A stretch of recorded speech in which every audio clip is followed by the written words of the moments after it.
بسم الله الرحمن الرحيم.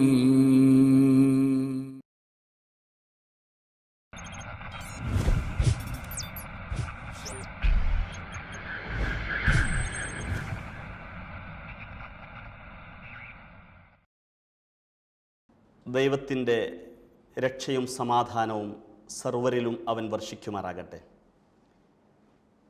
മതവും ശാസ്ത്രവും ആധുനിക കാലഘട്ടത്തിൽ ഏറെ ചർച്ച ചെയ്യുന്ന രണ്ട് സംജ്ഞകളാണ്.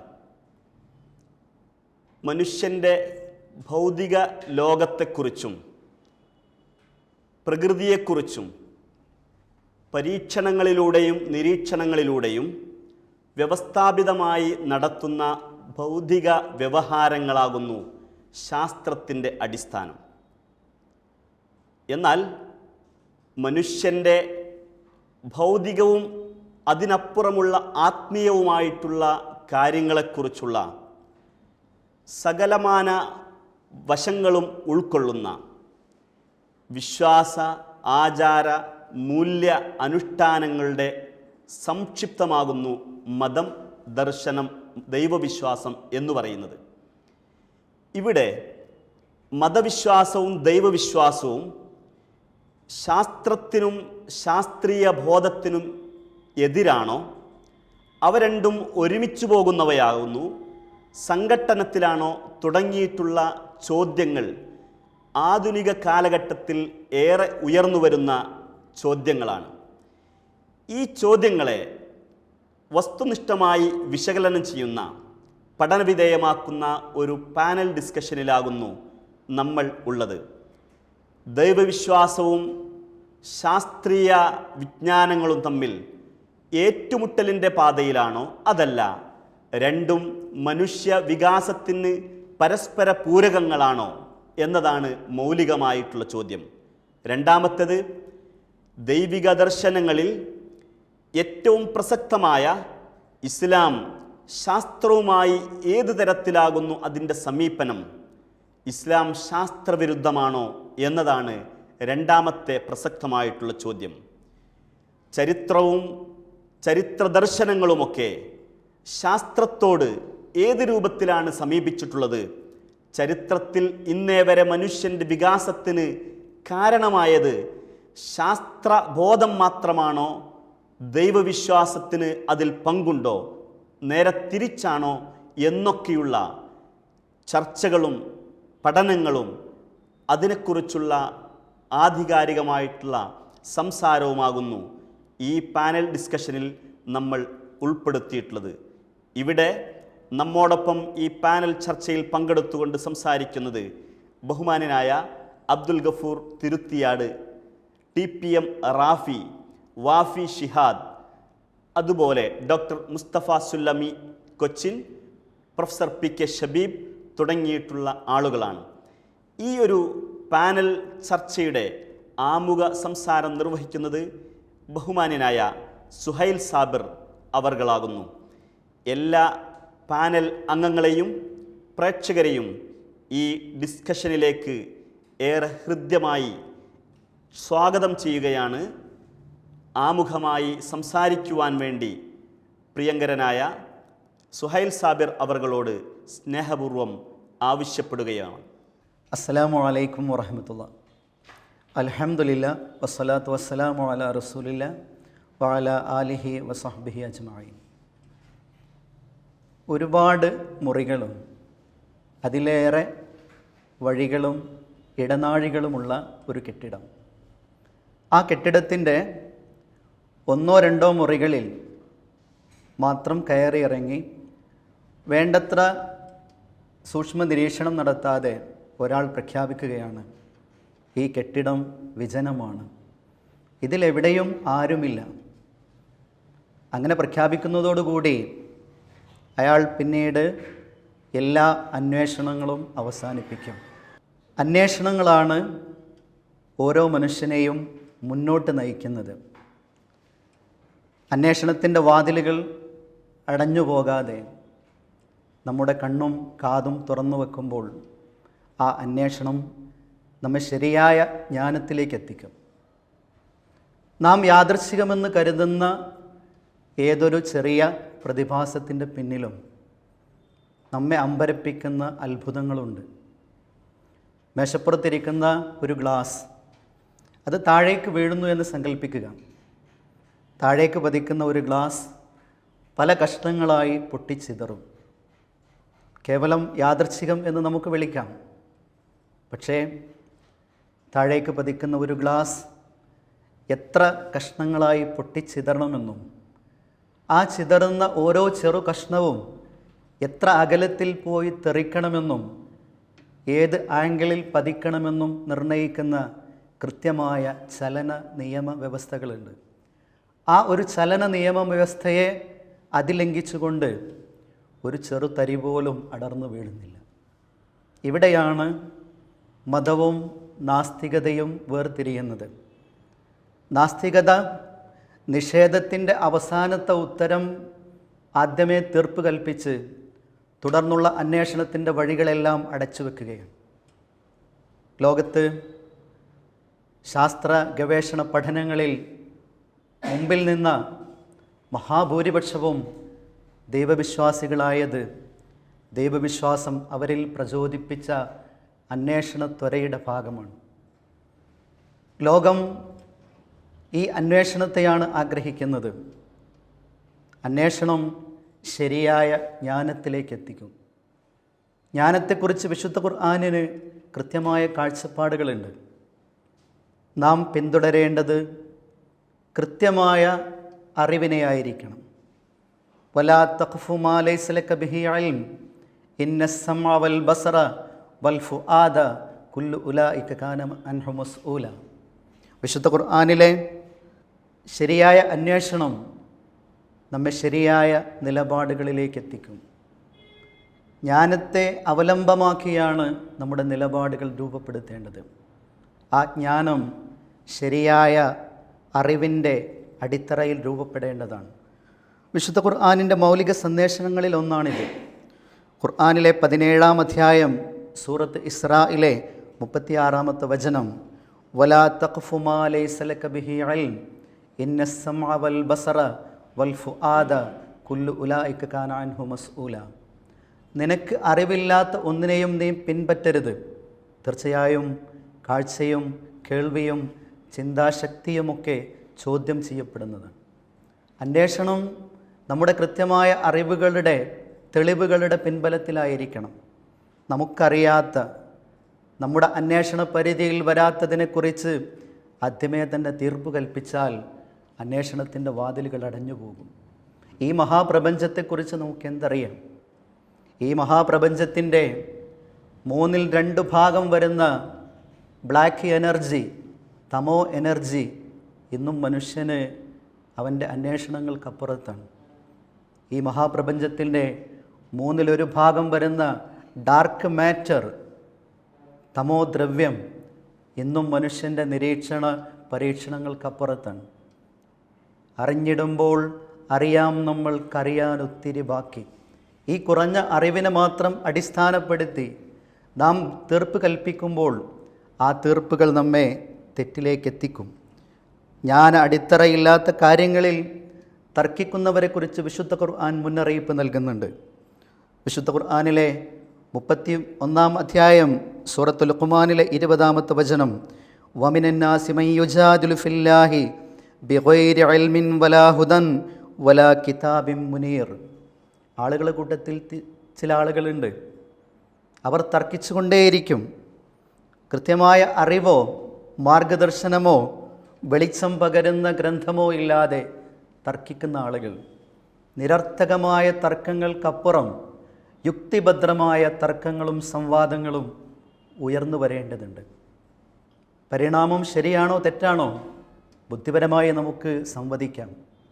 ബുദ്ധിയുടെ മൂശയിൽ, നമ്മുടെ യുക്തിയുടെ അന്വേഷണത്തിൻ്റെ ചർച്ചകളുടെ ഗവേഷണ പഠനങ്ങളുടെ മൂശയിൽ ഇതിൻ്റെ കൃത്യതയെ നമുക്ക് വിലയിരുത്താം, പരിശോധിക്കാം. ഈ പ്രപഞ്ചം അനാദിയാണോ? പ്രപഞ്ചത്തിന് തുടക്കമുണ്ടോ? ഈ പ്രപഞ്ചത്തിന് പിന്നിൽ ഒരു മഹത്തായ ഡിസൈൻ ഉണ്ടോ? ആ ഡിസൈനു പിന്നിൽ ഒരു ഡിസൈനറുണ്ടോ? നമുക്ക് യുക്തിഭദ്രമായി അന്വേഷണം തുടരാം. അതിനു പകരം അന്വേഷണങ്ങൾ അവസാനിപ്പിച്ചുകൊണ്ട് കൃത്യമായ അറിവോ മാർഗദർശനമോ ഇല്ലാതെ തർക്കിക്കുക എന്നുള്ളത്, കേവലം കുതർക്കമെന്ന് പറയുന്നത്, ആ കുതർക്കത്തിൻ്റെ ഉപോൽപ്പന്നം എല്ലാറ്റിൻ്റെയും നിഷേധമാകുന്നു. സയൻറ്റിഫിക് മെത്തേഡ് അഥവാ ശാസ്ത്രീയ രീതിയുടെ പിതാവ് എന്നറിയപ്പെടുന്ന ഫ്രാൻസിസ് ബേക്കലിൻ്റെ പ്രസിദ്ധമായ ഒരു വാചകമുണ്ട്: തത്വചിന്തയിലുള്ള അല്പജ്ഞാനം മനുഷ്യനെ നിരീശ്വരവാദത്തിലേക്ക് നയിക്കും. അതിൻ്റെ ആഴങ്ങളിലൂടെ സഞ്ചരിക്കുമ്പോൾ അവൻ മതത്തിലേക്ക് മടങ്ങുമെന്നുള്ളത്. അല്പജ്ഞാനമാകുന്നു നമ്മെ നിഷേധത്തിലേക്ക് നയിക്കുന്നത്.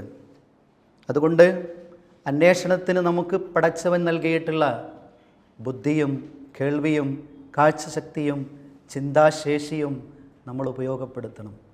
വിശുദ്ധ ഖുർആനിലെ 67-ാമത്തെ അധ്യായം സൂറത്ത് മുൽക്കിലെ 10-ാം വചനം: വഖാലു ലൗ കുന്നാ നസ്മഉ ഔ നഅഖിലു മാ കുന്നാ ഫീ അസ്ഹാബിസ് സഈർ. നരകാവകാശികളുടെ വിലാപം, മരണാനന്തര ജീവിതത്തിൽ നിത്യ നരകവാസികളായി തീരേണ്ടി വരുന്ന മനുഷ്യർ അവിടെ നിന്ന് വിലപിക്കുന്ന വിലാപം എന്തിന് ഖുർആൻ ഈ ലോകത്ത് മരണത്തിന് മുമ്പ് ഇപ്പോൾ ജീവിച്ചു കൊണ്ടിരിക്കുന്ന മനുഷ്യരെ ഓർമ്മപ്പെടുത്തുന്നു? അവർ പറയും: ലൗ കുന്നാ നസ്മഉ ഔ നഅഖിലു, ഞങ്ങളെങ്ങാനും കേട്ടിരുന്നുവെങ്കിൽ, ചിന്തിച്ചിരുന്നുവെങ്കിൽ, മാ കുന്നാ ഫീ അസ്ഹാബിസ് സഈർ, ഈ ജ്വലിക്കുന്ന നരകത്തിൻ്റെ അവകാശികളായി മാറുമായിരുന്നില്ല. പടച്ചതമ്പുരാൻ മനുഷ്യന് നൽകിയിട്ടുള്ള അത്യപാരമായ യുക്തിചിന്തയുടെ പഠനത്തിൻ്റെ അന്വേഷണത്തിൻ്റെ വാതിലുകൾ തുറന്നു വെക്കുമ്പോൾ ആ അറിവന്വേഷണങ്ങൾ നമ്മെ നിതാന്തമായ ഒരു യാഥാർത്ഥ്യത്തിലേക്ക്, സത്യത്തിലേക്ക് നയിക്കും. ഇന്നമാ യഖ്ഷല്ലാഹ മിൻ ഇബാദിഹിൽ ഉലമാ. വിശുദ്ധ ഖുർആൻ പറയുന്നു, തീർച്ചയായും അള്ളാഹുവിനെ ഭയപ്പെടുന്നത് അവൻ്റെ അടിമകളിൽ അറിവുള്ളവരാകുന്നു എന്ന്. ആ അറിവ് ഏതു തരത്തിലുള്ള അറിവുകളുമാകട്ടെ, പ്രപഞ്ചവിജ്ഞാനീയങ്ങളിൽ ഏതുമാകട്ടെ, ആ അറിവിൻ്റെ ആഴങ്ങളിലേക്ക് പോകും തോറും നമ്മുടെ ഉള്ളിലെ ദൈവവിശ്വാസത്തെ നമുക്ക് കൂടുതൽ കൂടുതൽ ജ്വലിപ്പിക്കുവാൻ സാധിക്കും. ലോകം കണ്ട മഹാനായ ഭൗതിക ശാസ്ത്രജ്ഞൻ ആൽബർട്ട് ഐൻസ്റ്റീൻ, അദ്ദേഹം ദൈവവിശ്വാസിയായിരുന്നു. ലോകത്തെ ആധുനിക ഫിസിക്സിൻ്റെ അടിത്തറയിട്ട ഐൻസ്റ്റീൻ, അതേപോലെ ക്ലാസിക്കൽ ഫിസിക്സിൻ്റെ അസ്ഥിവാരമിട്ട സർ ഐസക് ന്യൂട്ടൺ ഒരു പക്ഷേ തലയിൽ ആപ്പിൾ വീണ ഒരു കഥയിലൂടെ മാത്രമേ പലപ്പോഴും അറിയാൻ സാധ്യതയുള്ളൂ. എന്നാൽ അതിനുമപ്പുറത്ത് ഫിസിക്സിൻ്റെ ഏറ്റവും മൗലികമായ ഗവേഷണ നിരീക്ഷണ പഠനങ്ങളിലേക്ക്, ഗുരുത്വാകർഷണ നിയമത്തിലേക്ക്, അങ്ങനെയുള്ള ഒരുപാട് സൈദ്ധാന്തികമായ അടിത്തറകളിലേക്ക് ഭൗതിക ശാസ്ത്രത്തെ നയിച്ച ഐസക് ന്യൂട്ടൺ തികഞ്ഞ ദൈവവിശ്വാസിയായിരുന്നു. അപ്പോൾ ദൈവവിശ്വാസം എന്നുള്ളത് അവരുടെ മതബോധത്തിൽ നിന്ന്, അന്വേഷണങ്ങളിൽ നിന്ന് അവരെ ശാസ്ത്രത്തിൻ്റെ ആഴങ്ങളിലൂടെ സഞ്ചരിക്കുവാൻ പ്രേരിപ്പിച്ചപ്പോൾ കൂടുതൽ കൂടുതൽ അവരുടെ വിശ്വാസത്തിന് തിളക്കം വർദ്ധിക്കുകയാണ് ചെയ്തിട്ടുള്ളത്. ഈ ഒരു പാരസ്പര്യം തന്നെയാണ് മുസ്ലിം ലോകത്ത് വലിയ വിപ്ലവങ്ങൾ ഉണ്ടാക്കിയത്. ആ വിശുദ്ധ ഖുർആനിൻ്റെ അഫലാ തഅഖിലൂൻ, അഫലാ തതഫക്കറൂൻ, അഫലാ തഅലമൂൻ തുടങ്ങിയിട്ടുള്ള ചിന്തയുടെ ആഹ്വാനങ്ങൾ അത് നെഞ്ചേറ്റിയപ്പോൾ മുസ്ലിം സ്പെയിനിൻ്റെ ചരിത്രം ലോകത്തിൽ തുല്യതയില്ലാത്തതായി തീർന്നു.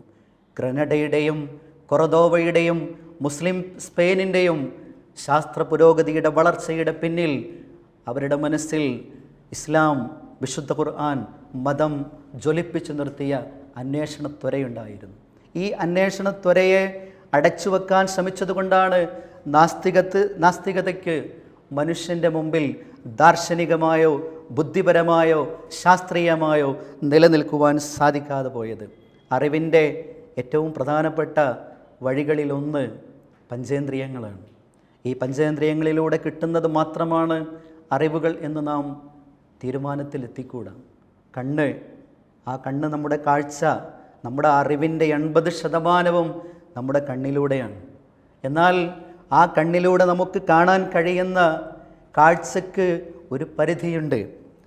380 നാനോമീറ്റർ മുതൽ 740 നാനോമീറ്റർ വരെ തരംഗദൈർഘ്യത്തെ നമുക്ക് കാണാൻ സാധിക്കുകയുള്ളൂ.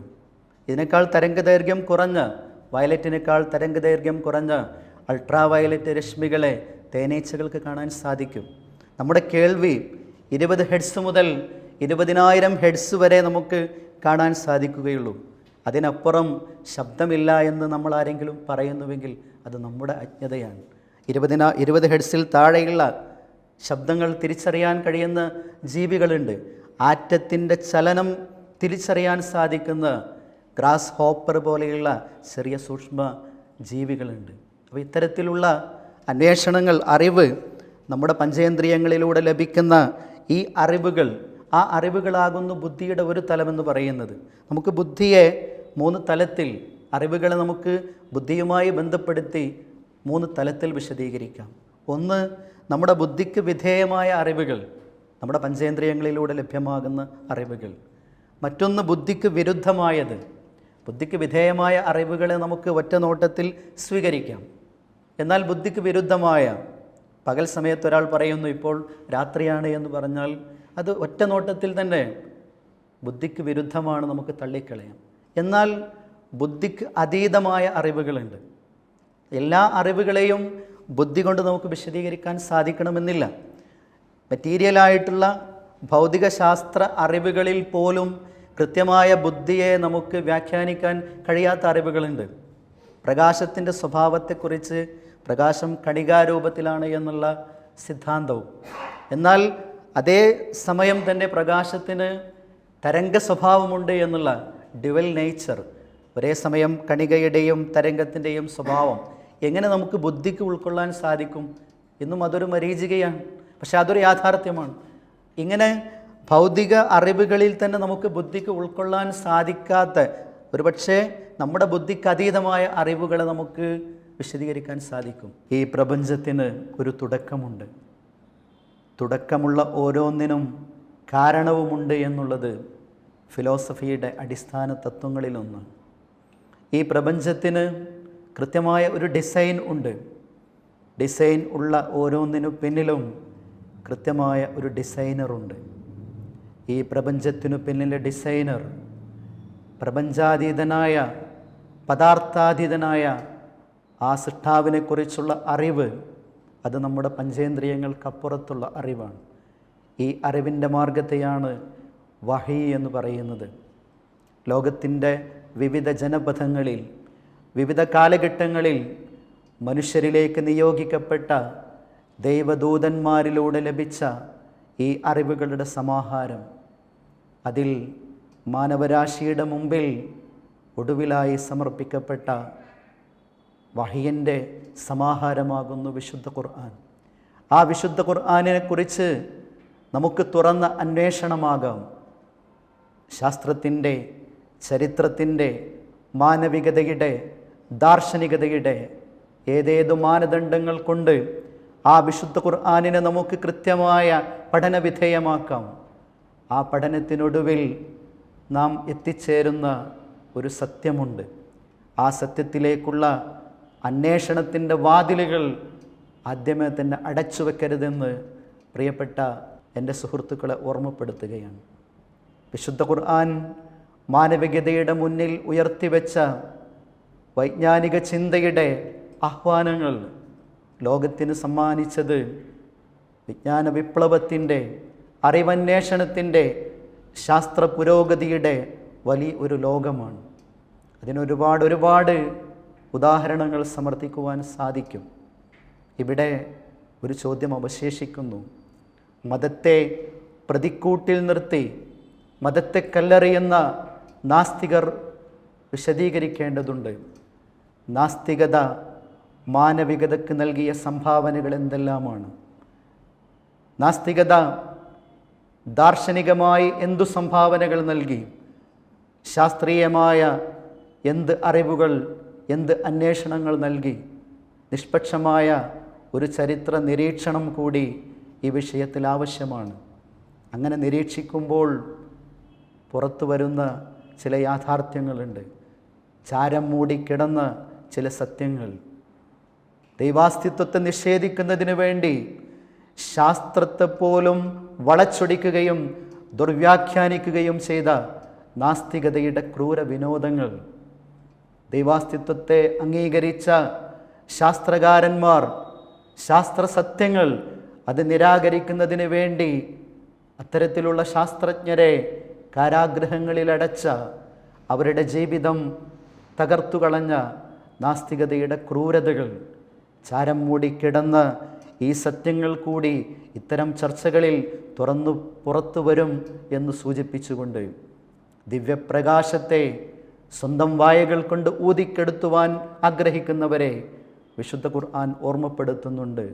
യുരീദൂന ലിയുത്ഫിഉ നൂറല്ലാഹി ബിഅഫ്വാഹിഹിം വല്ലാഹു മുതിമ്മു നൂരിഹി വലൗ കരിഹൽ കാഫിറൂൻ.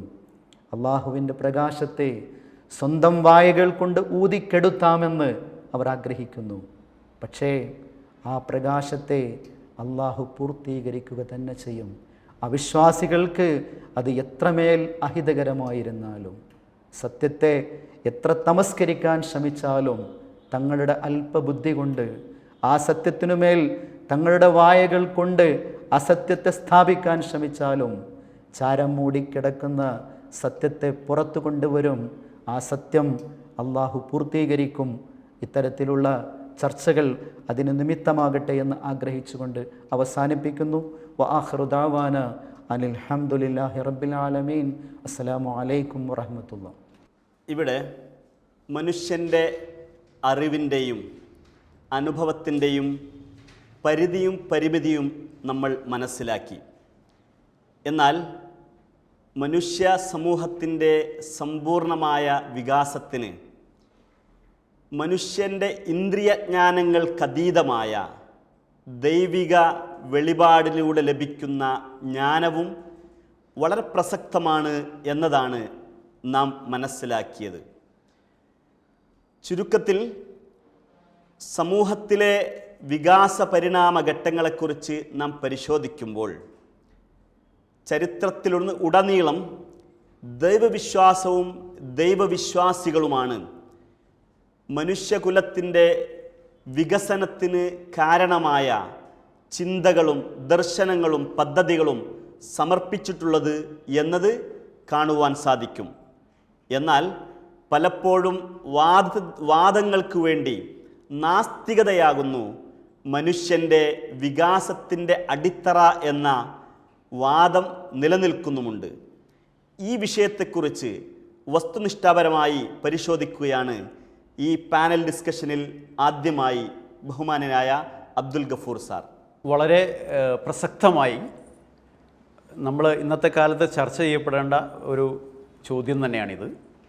സാധാരണ നമ്മൾ കേൾക്കാറുള്ളത് ദൈവനിഷേധികളായ ആൾക്കാർ ശാസ്ത്രത്തിൻ്റെ മൊത്ത കുത്തക ഏറ്റെടുത്ത് മതവിശ്വാസികളും ശാസ്ത്രവുമായി ഒരു ബന്ധവുമില്ല എന്ന് വരുത്തി തീർക്കുന്നതിന് നടത്തുന്ന വാചക കസർത്തുകൾ നമ്മൾ സാധാരണയായി ധാരാളമായി കേൾക്കുന്നതാണ്. അപ്പോൾ മനുഷ്യവികാസ ചരിത്രത്തിലെ നമുക്ക് ലഭ്യമായ അറിവുകൾ വെച്ച് ശാസ്ത്ര പുരോഗതിയാവട്ടെ മറ്റു മേഖലകളാവട്ടെ മനുഷ്യവികാസ ചരിത്രം ആരംഭിക്കുന്നതായി നമ്മൾ ആധുനികർ കരുതുന്നത് ഗ്രീക്ക് ചിന്തകരുടെ ശാസ്ത്രകാരന്മാരുടെ ആവിർഭാവത്തോടു കൂടി ആണല്ലോ. അപ്പോൾ നമുക്ക് പരിശോധിക്കാം. ഗ്രീക്ക് ദാർശനിക ശാസ്ത്ര ചിന്ത വളർത്തിയെടുത്തതിൽ പ്രമുഖനായ സോക്രട്ടീസ് മുതൽ ഇങ്ങോട്ട് നമുക്ക് പരിശോധിക്കാവുന്നതാണ്. പ്രീ സോക്രട്ടീയൻ പീരീഡിനെ സംബന്ധിച്ച് വളരെ കൂടുതലൊന്നും നമുക്ക് അറിവുകൾ ലഭ്യമല്ല. അപ്പോൾ സോക്രട്ടീസിനെ സംബന്ധിച്ച് തന്നെ നമുക്ക് ഉറപ്പിച്ച് പറയാനാവും അദ്ദേഹം തികഞ്ഞ മതവിശ്വാസിയായിരുന്നു എന്ന്. ഒരു ഇൻറ്റ്യൂഷൻ ഫ്രം ഡിവൈൻ പവർ താൻ അനുഭവിക്കുന്നു എന്ന്, ഒരു ദിവ്യശക്തിയിൽ നിന്നുള്ള ഒരു മാനസികമായ ഒരു ഉത്ബോധനം തനിക്കെപ്പോഴും ശക്തി പകരുന്നു എന്ന് അദ്ദേഹം പറഞ്ഞ് അദ്ദേഹത്തിൻ്റെ ശിഷ്യന്മാർക്കിടയിൽ അങ്ങനെ പറഞ്ഞതായി ഉദ്ധരിക്കപ്പെട്ടിട്ടുണ്ടല്ലോ. അപ്പോൾ അവിടുന്ന് അങ്ങോട്ട് അദ്ദേഹത്തിൻ്റെ ആ തലമുറയ്ക്ക് ശേഷം കുറച്ചുകൂടി ശാസ്ത്രീയമായി ചിന്തിക്കാനും മനുഷ്യോപകാരപ്രദമായ മേഖലകളിലേക്ക് അറിവിനെയും പഠനത്തെയും വിപുലീകരിച്ചെടുക്കാനുമുള്ള വ്യക്തമായ ശ്രമങ്ങളുണ്ടായി. ഇപ്പോൾ അരിസ്റ്റോട്ടിൽ അദ്ദേഹമാണ് ശാസ്ത്രരീതി നടപ്പിൽ വരുത്തുന്നതിൽ ഒരു പയനീർ, ഒരു പ്രമുഖ സ്ഥാനം, ഒരു തുടക്കക്കാരൻ എന്ന് വിലയിരുത്തപ്പെടുന്നത്. എന്തായിരുന്നു അരിസ്റ്റോട്ടിലിൻ്റെ ദൈവവിശ്വാസപരമായ നിലപാട് എന്ന് നമുക്ക് പരിശോധിക്കാവുന്നതാണ്. അദ്ദേഹത്തിൻ്റെ വിഖ്യാതമായ മെറ്റാഫിസിക്സ് എന്ന ഗ്രന്ഥത്തിൽ അദ്ദേഹം 12ാം പുസ്തകത്തിൽ വളരെ വിശദമായി പ്രതിപാദിക്കുന്നുണ്ട്. ചലനാത്മകമായ ഈ പ്രപഞ്ചത്തിന് സമ്പൂർണതയുള്ള ഒരു കാരണം ഉണ്ടാവാതെ തരമില്ല എന്ന്. അദ്ദേഹത്തിൻ്റെ ആ പ്രത്യേക ടെർമിനോളജി കടമെടുത്ത് പറയുകയാണെങ്കിൽ ആൻ അൺമൂവ്ഡ് മൂവർ, ഒരിക്കലും മാറ്റത്തിന് വിധേയമാവാത്ത, ചഞ്ചലിതമാവാത്ത ഒരു കാരണം ഈ പ്രപഞ്ചത്തിന് പിറകിലുണ്ട് എന്ന് അരിസ്റ്റോട്ടിൽ വിശ്വസിച്ചിരുന്നു. അദ്ദേഹത്തിൻ്റെ ചുറ്റിലുമുണ്ടായിരുന്നവരെ അത് ബോധ്യപ്പെടുത്തുന്നതിനുള്ള ശ്രമങ്ങൾ അദ്ദേഹത്തിൽ നിന്നുണ്ടായി. അദ്ദേഹത്തിൻ്റെ വിഖ്യാതമായ മെറ്റാഫിസിക്സിൽ അതുമായി ബന്ധപ്പെട്ട് എഴുത്തുകൾ അദ്ദേഹം നടത്തുകയും ചെയ്തു. വളരെ കൃത്യമായി പറയാവുന്ന രസകരമായ മറ്റൊരു കാര്യം, ഈ പ്രപഞ്ച കാരണം ഒന്നാണോ അതോ പലതാണോ എന്ന ഒരു ചർച്ചയും അദ്ദേഹം നടത്തുന്നുണ്ട്. കാരണം അദ്ദേഹം ഗ്രീക്ക് പാഗനിസത്തിൻ്റെ മടിത്തൊട്ടിലാണല്ലോ ജീവിക്കുന്നത്. നമുക്കറിയാം, ഇന്നത്തെ നമ്മുടെ ഭാരതീയരെ പോലെ കണ്ണിൽ കാണുന്ന എന്തിനേയും പ്രകൃതി പരമാർത്ഥങ്ങളെയും ഒക്കെ ദൈവങ്ങളായി കണ്ട് ആരാധിച്ചിരുന്ന ഗ്രീക്ക് പാഗനിസം ആ കാലഘട്ടത്തിൽ തന്നെയാണ് അദ്ദേഹം ജീവിക്കുന്നത്. സ്വാഭാവികമായിട്ടും പ്രപഞ്ചകാരണം ഒന്നാണോ പലതാണോ എന്നൊരു ചർച്ച പോലും അദ്ദേഹത്തിൻ്റെ ഈ വിഖ്യാതമായ പുസ്തകത്തിൽ നടക്കുന്നുണ്ട് എന്നറിയുന്നത് രസകരമായിരിക്കും. ഈ ചർച്ചയെ അദ്ദേഹം അവസാനിപ്പിക്കുന്നത് ഇല്ലിയഡിൽ ഹോമർ ഉപയോഗിച്ച ഒരു ഫ്രേസ് കടമെടുത്തുകൊണ്ടാണ്. One ruler is better than many എന്ന് അദ്ദേഹത്തിൻ്റെ ആ ഹോമേറിയൻ ഫ്രേസ് കടമെടുത്തിട്ടാണ് യഥാർത്ഥത്തിൽ ഈ ചർച്ച അരിസ്റ്റോട്ടിൽ അവസാനിപ്പിക്കുന്നത്. അതിനുശേഷം കടന്നു വന്ന യൂക്ലിഡ് മാത്തമാറ്റിക്സിൻ്റെ തലതൊട്ടപ്പനായി, അതിൻ്റെ ഫാദറായി അറിയപ്പെടുന്ന ആളാണല്ലോ. യൂക്ലിഡിൻ്റെ എലമെൻറ്റ്സ് എന്ന വിശ്വവിഖ്യാതമായ ഗ്രന്ഥത്തിൽ അദ്ദേഹം രേഖപ്പെടുത്തിയത് the laws of nature are but the mathematical thoughts of God എന്നാണ്. അപ്പോൾ ശാസ്ത്രവാദികളായി നമ്മുടെയൊക്കെ മുന്നിൽ വേഷം കെട്ടി ആടുന്ന നമ്മുടെ നാസ്തിക സുഹൃത്തുക്കൾ മനസ്സിലാക്കേണ്ടത്, ശാസ്ത്രങ്ങളുടെ രാജ്ഞിയായ മാത്തമാറ്റിക്സിന് ഒരു രൂപം നൽകിയ, അല്ലെങ്കിൽ അതിൻ്റെ one of the best pioneers ആയിട്ടുള്ള യൂക്ലിഡിൻ്റെ അഭിപ്രായത്തിൽ ഈ വിസ്മയ പ്രപഞ്ചം ദൈവത്തിൻ്റെ ചിന്താശക്തിയുടെ ഫലമാണ്. പൈത്തഗോറസ് നമുക്കറിയാം, സ്കൂളിൽ പഠിക്കുന്ന വിദ്യാർത്ഥികൾക്ക് പോലും പരിചയമുള്ള വിഖ്യാതനായ ഗ്രീക്ക് ഗണിതശാസ്ത്രജ്ഞൻ പൈത്തഗോറസ് ആണ് യഥാർത്ഥത്തിൽ സോൾ എന്താണ്, സോളിൻ്റെ ഇൻകാർണേഷൻ ഓഫ് ദ സോൾ എന്ന വിഷയത്തിൽ അതിഗഹനമായ പഠനങ്ങൾ നടത്തിയത്. പൈത്തഗോറസ് മാത്തമാറ്റീഷ്യൻ ആയിരിക്കുന്നതോടൊപ്പം തന്നെ അദ്ദേഹം വളരെ ശക്തമായ വ്യക്തമായ നിലപാടുകളുള്ള ഒരു ദാർശനികൻ കൂടിയായിരുന്നു എന്ന് മനസ്സിലാക്കാൻ ഇതിൽ പരം മറ്റെന്ത് തെളിവുകളാണ് നമുക്ക് ആവശ്യമുള്ളത്. അപ്പോൾ ശാസ്ത്രവികാസത്തിൻ്റെ പ്രഥമ ഘട്ടം തന്നെ നിർവഹിച്ചത് ദൈവവിശ്വാസികളായിരുന്നു. പ്രപഞ്ചത്തിന് ഒരു പരമമായ കാരണമുണ്ട്, ആ പരാശക്തിയുടെ ഇച്ഛാനിഷ്ടങ്ങൾക്കനുസരിച്ച് ചലിച്ചുകൊണ്ടിരിക്കുന്നതാണ് ഈ പ്രപഞ്ചം എന്ന വിശ്വാസക്കാരായിരുന്നു. ആ വിശ്വാസം അവരിൽ നിന്ന് ഈ ശാസ്ത്രചിന്തയെ അകറ്റുകയുണ്ടായില്ല. മനുഷ്യന് ഉപകാരപ്രദമായ രീതിയിൽ പ്രകൃതിയെക്കുറിച്ചും പ്രകൃതി പ്രതിഭാസങ്ങളെക്കുറിച്ചും പഠിക്കുകയും അത് നിത്യജീവിതത്തിന് ഉപയോഗപ്പെടുത്തുന്ന തരത്തിൽ നിർമ്മാണാത്മകമായി വിനിയോഗിക്കുകയും ചെയ്യേണ്ടതുണ്ട് എന്ന് അവരെ ബോധ്യപ്പെടുത്തുകയും അവർക്ക് ബോധ്യമുണ്ടായിരിക്കുകയും അതനുസരിച്ച് അവർ പ്രവർത്തിക്കുകയും ചെയ്തു. അവരുടെ ദൈവവിശ്വാസം അവർക്ക് തടസ്സമായില്ല എന്നു തന്നെയാണ് നമ്മൾ മനസ്സിലാക്കേണ്ടത്. ഇതാണ് തുടക്കം. പിന്നീട് ഇങ്ങോട്ട് മധ്യകാലഘട്ടത്തിലെ അറബ് സയൻറ്റിസ്റ്റുകളായാലും മോഡേൺ കാലഘട്ടത്തിലെ യൂറോപ്യന്മാരായാലും ശാസ്ത്രത്തെ നെഞ്ചേറ്റുകയും അതിനുവേണ്ടി ജീവിക്കുകയും മനുഷ്യന് ഉപകാരപ്പെടുന്ന രീതിയിൽ അറിവ് സമ്പാദിക്കുകയും പ്രയോഗവൽക്കരിക്കുകയും ചെയ്യുന്നതിന് ഏത് കാലത്തും മുന്നിൽ നിന്നത് മതവിശ്വാസികളായിരുന്നു എന്ന് നമുക്ക് വളരെ വ്യക്തമായി മനസ്സിലാക്കാവുന്നതാണ്. ചരിത്രം ദർശിച്ച ദാർശനികരും ചിന്തകരും ശാസ്ത്രജ്ഞന്മാരും ഏറിയ പങ്കും ദൈവവിശ്വാസികളും മതവിശ്വാസികളുമായിരുന്നു എന്നത് വസ്തുനിഷ്ഠാപരമായി ഇവിടെ അവതരിപ്പിക്കുകയുണ്ടായി. ഈ ഒരു പശ്ചാത്തലത്തിൽ നിന്നുകൊണ്ട് ഇസ്ലാമിക വിശ്വാസത്തിൻ്റെ അടിത്തറയായ വിശുദ്ധ ഖുർആനിൻ്റെ ശാസ്ത്രീയമായിട്ടുള്ള പ്രതിപാദനങ്ങളെക്കുറിച്ചുകൂടെ നമ്മൾ പരിശോധിക്കുകയാണ്. പൊതുവിൽ ഏഴാം നൂറ്റാണ്ടിലെ അറബികൾ അവരുടെ പ്രാഥമികമായിട്ടുള്ള ശാസ്ത്രബോധം മാത്രമേ വിശുദ്ധ ഖുർആൻ പ്രതിപാദ്യ വിഷയമാക്കിയിട്ടുള്ളൂ എന്ന് നാസ്തികരായിട്ടുള്ള ആളുകൾ ആരോപിക്കാറുണ്ട്. യഥാർത്ഥത്തിൽ എന്താണ് ഖുർആനിൻ്റെ ഈ വിഷയത്തിലുള്ള നിലപാടുകൾ എന്നതാണ് TPM റാഫി സാർ നമ്മളോട് പങ്കുവെക്കുന്നത്. Yes sir.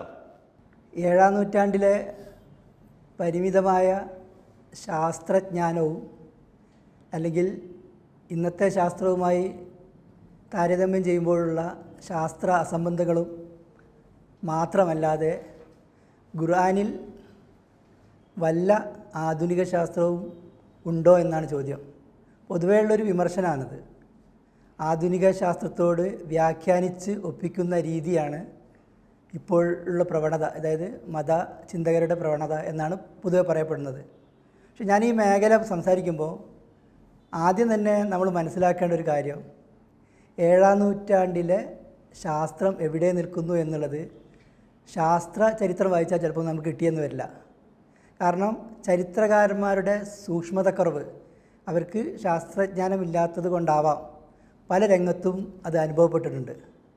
ഉദാഹരണം പറയുകയാണെങ്കിൽ ഖുർആനിൽ തന്നെ നമുക്കൊരു ആയത്തെടുക്കാം. വ അന്നഹു ഹുവ റബ്ബു ഷിറ എന്നുള്ള ആയത്ത്. ഇത് നജ്മിലെ 49-ാമത്തെ ആയത്താണ്. ഇതിൻ്റെ അർത്ഥം ഈ തൃശങ്കു നക്ഷത്രത്തിൻ്റെ നാഥൻ അവൻ തന്നെയാണ് തൃശങ്കു നക്ഷത്രത്തിൻ്റെ നാഥൻ എന്നാണ്. മലയാളത്തിൽ തൃശങ്കു നക്ഷത്രം, അറബിയിൽ ഷീറ നക്ഷത്രം, ഇംഗ്ലീഷിൽ സിറിയസ് നക്ഷത്രം എന്ന് പറയുന്നത് അറബികൾക്ക് നന്നായി പരിചയമുള്ള നക്ഷത്രമാണ്. അവർ ആരാധിച്ചിരുന്നോ ഇല്ലയോ എന്നുള്ളത് വേറെ കാര്യം.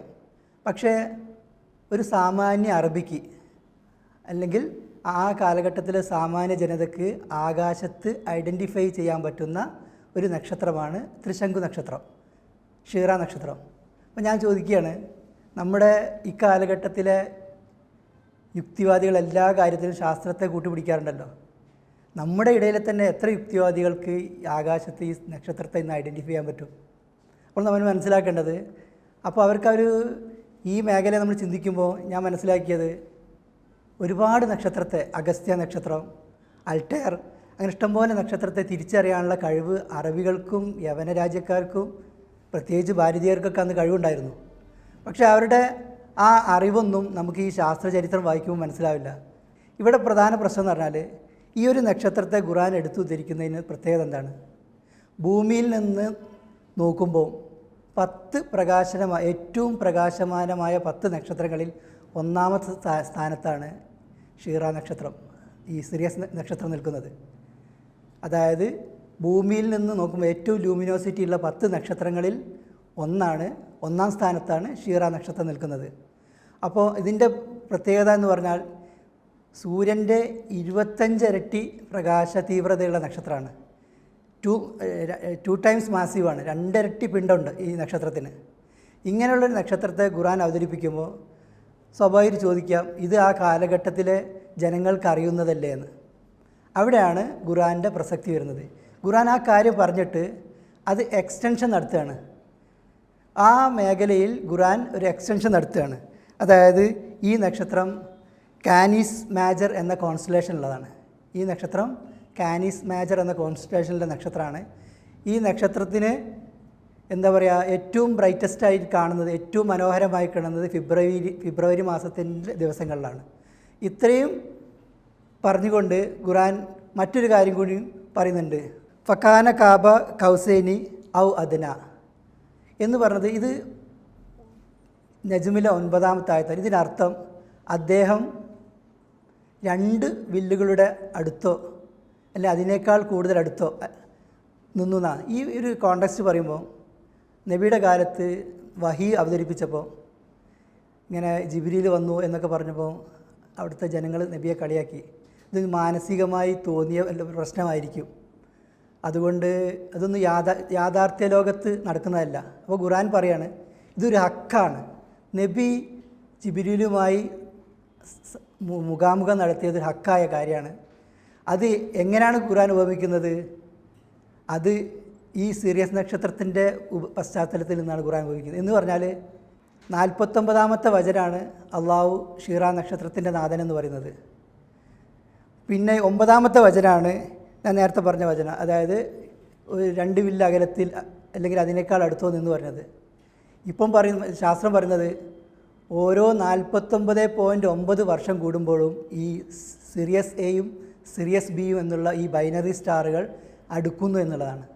അപ്പം അന്നത്തെ നിലവിലുള്ള ശാസ്ത്രത്തിൽ നിന്നുള്ള ഒരു എക്സ്റ്റൻഷൻ എന്നുള്ള നിലയ്ക്ക് ഈ 49-9 എന്ന ഗണിത സമീകരണത്തിൽ നിന്ന് നമ്മുടെ മുന്നിൽ ഒരു വലിയൊരു ചിന്ത അവതരിപ്പിക്കുകയാണ്. ഈ ജിബിരിയിലും മുഹമ്മദും കണ്ടുമുട്ടിയത് ഈ സിറിയസിൻ്റെ സമാഗമം പോലെ ഒരു യാഥാർത്ഥ്യമാണെന്ന് നമ്മളെ ബോധ്യപ്പെടുത്താനുള്ള ഒരു ശ്രമമാണ് ഇതിൽ നിന്ന് നടത്തിയത്. ഇതൊരു ആ കാലഘട്ടത്തിലെ ശാസ്ത്രത്തിൽ നിന്ന് മനസ്സിലാവുന്ന കാര്യമല്ല. കാരണം അന്ന് സിറിയസ് നക്ഷത്രം ബൈനറി സ്റ്റാർ ആണെന്ന് പോലും അറിയില്ല. പിന്നീടാണ് ശക്തിമത്തായ ടെലസ്കോപ്പുകളുടെ ആവിർഭാവത്തോടു കൂടി ഇത് കണ്ടെത്തിയത്. ഇതാണ് നിലവിലുള്ള ശാസ്ത്രത്തിൽ നിന്ന് ഖുർആൻ്റെ മുന്നോട്ടുള്ള ഗമനം. മറ്റൊരു ഉദാഹരണം പറയുകയാണെങ്കിൽ റഹ്മാനിലൊരു ആയത്താണ്, വസ്സമാ റഫാ വവളൽ മീസാൻ അല്ലാ തത്തൗ ഫിൽ മീസാൻ. ഇവിടെ ഖുർആൻ ചെയ്യുന്നത് ഒരു ജനകീയവൽക്കരിക്കുകയാണ് ശാസ്ത്രത്തെ. ജനകീയവൽക്കരിക്കുക എന്ന് പറഞ്ഞാൽ ആകാശത്തെ വിധാനിക്കുകയും അവിടെ തുലാസ് സ്ഥാപിക്കുകയും ചെയ്തിരിക്കുന്നു. ഒന്നും മനസ്സിലാവില്ല നമുക്ക് കേട്ടാൽ. എന്തായിരിക്കാം തുലാസ്? നീതി ആയിരിക്കാം, തുലനമായിരിക്കാം, ഒക്കെ ആയിരിക്കാം. പക്ഷെ അതിന് കമ്പയർ ചെയ്യുന്നുണ്ടോ? വസ്സമാ റഫാ വവളൽ മീസാൻ അല്ലാ തത്തൗ ഫിൽ മീസാൻ. അവിടെയാണ് അതിൻ്റെ ബ്യൂട്ടി എടുക്കുന്നത്, അതിൻ്റെ സൗന്ദര്യം അവിടെ എടുക്കുന്നത്. നിങ്ങൾ തുലാസിൽ കൃത്രിമം കാട്ടാതിരിക്കാനാണ് അള്ളാഹു ആകാശത്ത് തുലാസ് വെച്ചിരിക്കുന്നത്. അപ്പോൾ നമുക്ക് കാര്യങ്ങൾ മനസ്സിലായി. എന്താണ് നമ്മളെ തുലാസ്? നമുക്കറിയാം, നമ്മൾ തൂക്കിക്കൊടുക്കുന്നത് അറിയാം, നമ്മളൊരു പിണ്ടത്തെ തുലനം ചെയ്യുന്നത് എങ്ങനെയാണെന്നറിയാം. ഈ ഒരു തത്വത്തിന് സമാനമായൊരു തത്വം ആകാശത്തുണ്ടെന്ന് അറിയാത്ത ആൾക്കാർ കൂടി മനസ്സിലാവുന്ന രീതിയാണ്. ഫ്രം നോൺ ടു അൺനോൺ, അറിയപ്പെടാത്തതിൽ നിന്ന് അറിഞ്ഞതിൽ നിന്ന് അറിയപ്പെടാത്തതിൽ എത്തുന്ന രീതി. അപ്പോൾ നമ്മൾ മനസ്സിലാക്കും, ഈ നമ്മൾ പിണ്ടം തൂക്കിക്കൊടുക്കുന്നതിന് സമാനമായ ഒരു തുലന സംവിധാനം ആകാശത്തുണ്ടെന്ന് സാധാരണക്കാർക്ക് പോലും മനസ്സിലാവുന്ന ഭാഷയാണ് ഖുർആൻ സ്വീകരിച്ചിരിക്കുന്നത്. നമുക്കറിയാം, ഒരു പ്ലാനറ്ററി മോഷൻ എന്ന് പറഞ്ഞാൽ എന്തായിരിക്കും അവിടെ നടക്കുന്നത്? Moment of inertia. ഒരു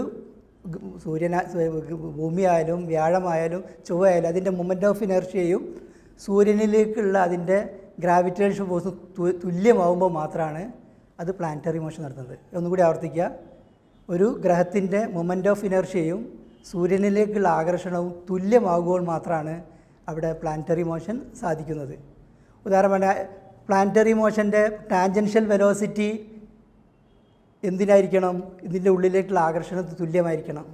ടാൻജൻഷ്യൽ വെലോസിറ്റി കൂടുതലായി എന്താ സംഭവിക്കുക? ആ ആകർഷണ പരിധി വിട്ട് ഗ്രഹങ്ങൾ പുറത്തേക്ക് തെറിച്ചു പോകും. ടാൻജൻഷ്യൽ വെലോസിറ്റി കുറഞ്ഞു കഴിഞ്ഞാലോ സൂര്യനിലേക്ക് പതിക്കുകയും ചെയ്യും. ഇത് നിരന്തരം സംരക്ഷിക്കപ്പെട്ട്, അത് ശാസ്ത്രഭാഷയിൽ പറഞ്ഞാൽ എല്ലാ ഗ്രഹങ്ങളും സൂര്യനിലേക്ക് വീണുകൊണ്ടിരിക്കുകയാണ്. ഈ വീഴ്ചയെ തടുക്കുന്നത് അതിൻ്റെ ടാൻജൻഷ്യൽ വേഗമാണ്. അങ്ങനെ ഒരു ബാലൻസ് നടക്കുന്നുണ്ട്. അപ്പോൾ അതൊരു മേഖല കൂടി നമ്മൾ അവതരിപ്പിക്കുകയാണ്. അപ്പോൾ ഒരു ആകാശത്ത് തുലാസ് വെച്ചു എന്ന് പറയുമ്പോൾ നമ്മൾ വെറുതെ എത്തിപ്പെടാൻ കാരണം എന്താ? നിങ്ങൾ തുലാസിൽ കൃത്രിമം കാണിക്കാതിരിക്കാൻ വേണ്ടി എന്ന് പറയുമ്പോൾ നമ്മൾ തുലാസിൽ ചെയ്യുന്ന ഒരു പ്രവൃത്തി ഉണ്ടല്ലോ, അതിൽ വെച്ച് നമുക്ക് ആ കാര്യങ്ങൾ ചിന്തിക്കാൻ പറ്റുന്ന രീതി. ഇങ്ങനെയാണ് ഖുർആൻ്റെ രീതി. അപ്പോൾ ഏത് സാധാരണക്കാരനും മനസ്സിലാവുന്ന ഭാഷയിൽ സംസാരിച്ചിട്ട് വലിയ കാര്യങ്ങൾ. ഇതിപ്പോൾ പ്ലാനറ്ററി മോഷൻ ചെറിയ കാര്യമാണ്.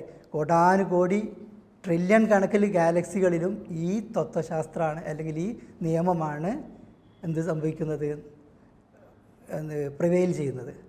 അപ്പോൾ ഞാൻ പറഞ്ഞു വരുന്നത്, ഈ ആധുനിക ശാസ്ത്രത്തിനോട് അനുയോജ്യമായ കുറേ കാര്യങ്ങൾ ഖുർആനിലുണ്ട് എന്നുള്ളതിന് അതിൻ്റെ അന്നത്തെ ശാസ്ത്രത്തിൽ വെച്ച് എക്സ്റ്റൻഷനായി പറയുന്ന കാര്യങ്ങൾ പറയുമ്പോൾ നമ്മൾ മനസ്സിലാക്കും അന്നത്തെ അസംബന്ധമല്ല ഉള്ളത്. അതിൽ കൂടുതൽ വിവരങ്ങൾ നൽകുകയാണ് ചെയ്തതെന്ന് നമുക്ക് ഈ 2 കോൺടെക്സ്റ്റിൽ നിന്ന് മനസ്സിലാവും.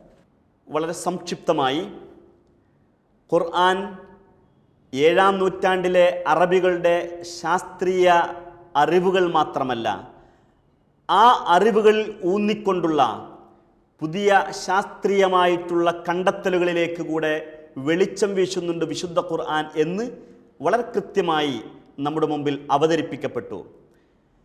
എന്നാൽ വിശുദ്ധ ഖുർആനിൻ്റെ ഈ ശാസ്ത്രീയമായിട്ടുള്ള പ്രചോദനങ്ങൾ ഉൾക്കൊണ്ടുകൊണ്ട് പിൽക്കാലത്ത് ശാസ്ത്രത്തിന് സംഭാവന ചെയ്ത മുസ്ലിം പണ്ഡിതന്മാരെക്കുറിച്ച് എന്താണ് നമുക്ക് പറയുവാനുള്ളത് എന്നതാണ് അടുത്തതായി ചോദ്യം പ്രൊഫസർ PK ഷബീബ് സാറിനോടാണ്. അതായത് ഇസ്ലാമിക പണ്ഡിതർ ശാസ്ത്രത്തിന് സംഭാവനകൾ നൽകിയിട്ടുണ്ടോ? വിശുദ്ധ ഖുർആനിൻ്റെ പ്രചോദനത്തിൽ അത്തരം സംഭാവനകൾ ചരിത്രത്തിൽ കാണുവാൻ സാധിക്കുമോ എന്നതാണ് താങ്കളോടുള്ള ചോദ്യം. Sir please. പ്രവാചകൻ സല്ലല്ലാഹു അലൈഹി വസല്ലമയുടെ കാലശേഷം 8-ാം നൂറ്റാണ്ടിലും അതിനുശേഷം വരുന്ന 8ഓളം നൂറ്റാണ്ടുകളിൽ ത്യാഗപൂർണമായ അനുസ്മരണീയമായ ശാസ്ത്ര സാങ്കേതിക ഗവേഷണങ്ങൾ നടന്നതായിട്ട് നമുക്ക് കാണുവാൻ സാധിക്കും. ഇവർക്കൊക്കെ പ്രചോദനമായത് പ്രവാചകൻ കൊളുത്തിയ വിജ്ഞാനം തേടാനുള്ള ആഹ്വാനവും ഖുർആനിൽ നിന്ന് ചിന്തിക്കുവാനും അന്വേഷിക്കുവാനും ആഴത്തിൽ പഠിക്കുവാനും ഒക്കെയുള്ള പ്രചോദനങ്ങളും ഒക്കെ ഉണ്ടായിരുന്നു എന്ന് നമുക്ക് കാണുവാൻ സാധിക്കുന്നതാണ്. ഇബ്നു സീന ബിഷഗുരനായിട്ടാണ് ലോകത്ത് അറിയപ്പെടുന്നത്. അൽ ഖാനൂൻ ഫി തിബ് എന്ന് പറയുന്ന വൈദ്യശാസ്ത്രത്തിന്റെ നിയമസംഹിത എന്ന് പറയുന്ന അദ്ദേഹത്തിന്റെ പുസ്തകവും അതുപോലെയുള്ള പുസ്തകങ്ങൾ ലോകത്ത് വളരെ പ്രശസ്തമായ റഫറൻസ് ഗ്രന്ഥങ്ങളായിരുന്നു. ഇബ്നു സീനയുടെ ഏറ്റവും പ്രധാനപ്പെട്ട പ്രത്യേകത അദ്ദേഹത്തിന്റെ ആത്മകഥയിൽ അദ്ദേഹം പറയുന്നുണ്ട്, ദൈവം എന്നോട് ഔദാര്യവാനാകുന്നു, അതുകൊണ്ട് എൻ്റെ സേവനങ്ങൾ ഞാൻ സമൂഹത്തിന് പരമാവധി സമർപ്പിക്കും. അങ്ങനെ രാത്രിയിൽ ഗവേഷണം നടത്തുകയും പകൽ അധ്വാനിച്ച് കിട്ടുന്ന പണം കൊണ്ട്, സ്വയം അധ്വാനിച്ച് കിട്ടുന്ന പണം കൊണ്ട് രാത്രിയിൽ ഗവേഷണം നടത്തുന്ന വ്യക്തിയായിരുന്നു അദ്ദേഹം. നല്ല ഹ്യൂമനിസ്റ്റ് ആയിരുന്നു. അങ്ങനെ മാനവിക മൂല്യമുള്ള, മുഖമുള്ള, മാനുഷിക മൂല്യമുള്ള അദ്ദേഹത്തിന്റെ പ്രവർത്തനങ്ങളെ കണ്ടുകൊണ്ടാണ് UN അന്താരാഷ്ട്രമായി സയന്റിഫിക് എത്തിക്സ്, ശാസ്ത്ര നൈതികതയ്ക്ക് നൽകുന്ന പുരസ്കാരം, അത് ഇബ്നു സീനയുടെ പേരിലുള്ള പുരസ്കാരമാണ് നൽകുന്നത്. അതുപോലെ നമ്മൾ പരിശോധിച്ചാൽ ഖുർആനിൽ നിന്നുള്ള ആഹ്വാനങ്ങൾ, സൂറത്തുൽ മുൽക്ക് 67-ാമത്തെ അധ്യായം, സൂറത്തുൽ മുൽക്കിലെ നിങ്ങൾ പക്ഷികൾ ചിറകുകൾ കൂട്ടിപ്പിടിച്ചും വിടർത്തിപ്പിടിച്ചും പറക്കുന്ന പക്ഷികളിലേക്ക് നോക്കുന്നില്ലേ എന്ന് പറയുന്ന ആഹ്വാനമുണ്ട്. ഈ വചനമാണ് അബ്ബാസ് ബിൻ ഫിർനിസിനെ ഏറെ പ്രചോദനം നൽകിയത്. അദ്ദേഹം ഈ വചനത്തിന്റെ ആഹ്വാനം കേട്ടുകൊണ്ട് വീടുകളിൽ അനേകം പക്ഷികളെ വളർത്തി. ആ പക്ഷികളിൽ എങ്ങനെയാണ് പറക്കുന്നത് എന്നും അവയുടെ ചിറകുകളും അതുമായി തൂവലുകളുമായി ബന്ധപ്പെട്ട കാര്യങ്ങളൊക്കെ അദ്ദേഹം ഗവേഷണം നടത്തി. അങ്ങനെ സ്വന്തമായി ചിറകുകൾ ഘടിപ്പിച്ചുകൊണ്ട് അദ്ദേഹം കൊർദോവ പള്ളിയുടെ മുകളിൽ നിന്ന് 65-ാമത്തെ വയസ്സിലാണ് എന്നാണ് ചരിത്ര പുസ്തകങ്ങൾ നമുക്ക് കാണുവാൻ സാധിക്കുന്നത്. 65-ാമത്തെ വയസ്സിൽ കൊർദോവ പള്ളിയുടെ മുകളിൽ നിന്നുകൊണ്ട് അദ്ദേഹം സ്വയം പറക്കുവാൻ ശ്രമിക്കുകയാണ്. ആ പറക്കൽ അത് എത്രത്തോളം വിജയകരമായി എന്ന് നമുക്ക് പരിപൂർണമായി വിജയകരമായി എന്ന് പറയാൻ സാധിക്കില്ല. എങ്കിലും അദ്ദേഹത്തിന് അന്വേഷണവും അതടിസ്ഥാനത്തിൽ അദ്ദേഹം നടത്തിയ ഗവേഷണങ്ങളും അതിന്റെ ഫലങ്ങളുമൊക്കെ പിൽക്കാലത്ത് നമ്മുടെ വിമാനം പോലുള്ള കണ്ടുപിടുത്തങ്ങൾക്ക് വരെ പ്രചോദനമായിട്ടുണ്ടാവാം എന്ന് ചരിത്ര ഗ്രന്ഥങ്ങളിൽ നമുക്ക് കാണുവാൻ സാധിക്കും.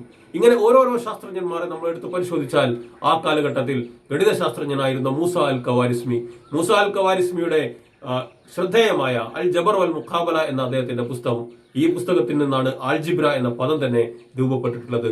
അതുപോലെ തന്നെയാണ് അൽഗോരിതം എന്ന പദം, നമ്മൾ ഗണിതശാസ്ത്രത്തിന്റെ രീതിശാസ്ത്രമായി കൊണ്ട് പറയുന്ന അൽഗോരിതം എന്ന് പറയുന്ന പദം, ആ പദം തന്നെ രൂപപ്പെട്ടത് അദ്ദേഹത്തിന്റെ പേരിൽ നിന്നാണ് എന്ന് നമുക്ക് കാണുവാൻ സാധിക്കും. അതുപോലെ ഏറ്റവും പ്രശസ്തനായ ഒരു ശാസ്ത്രജ്ഞനാണ് 2015 നമ്മൾ അന്താരാഷ്ട്ര പ്രകാശ വർഷമായി ആഘോഷിച്ചു. എന്തുകൊണ്ടാണ്?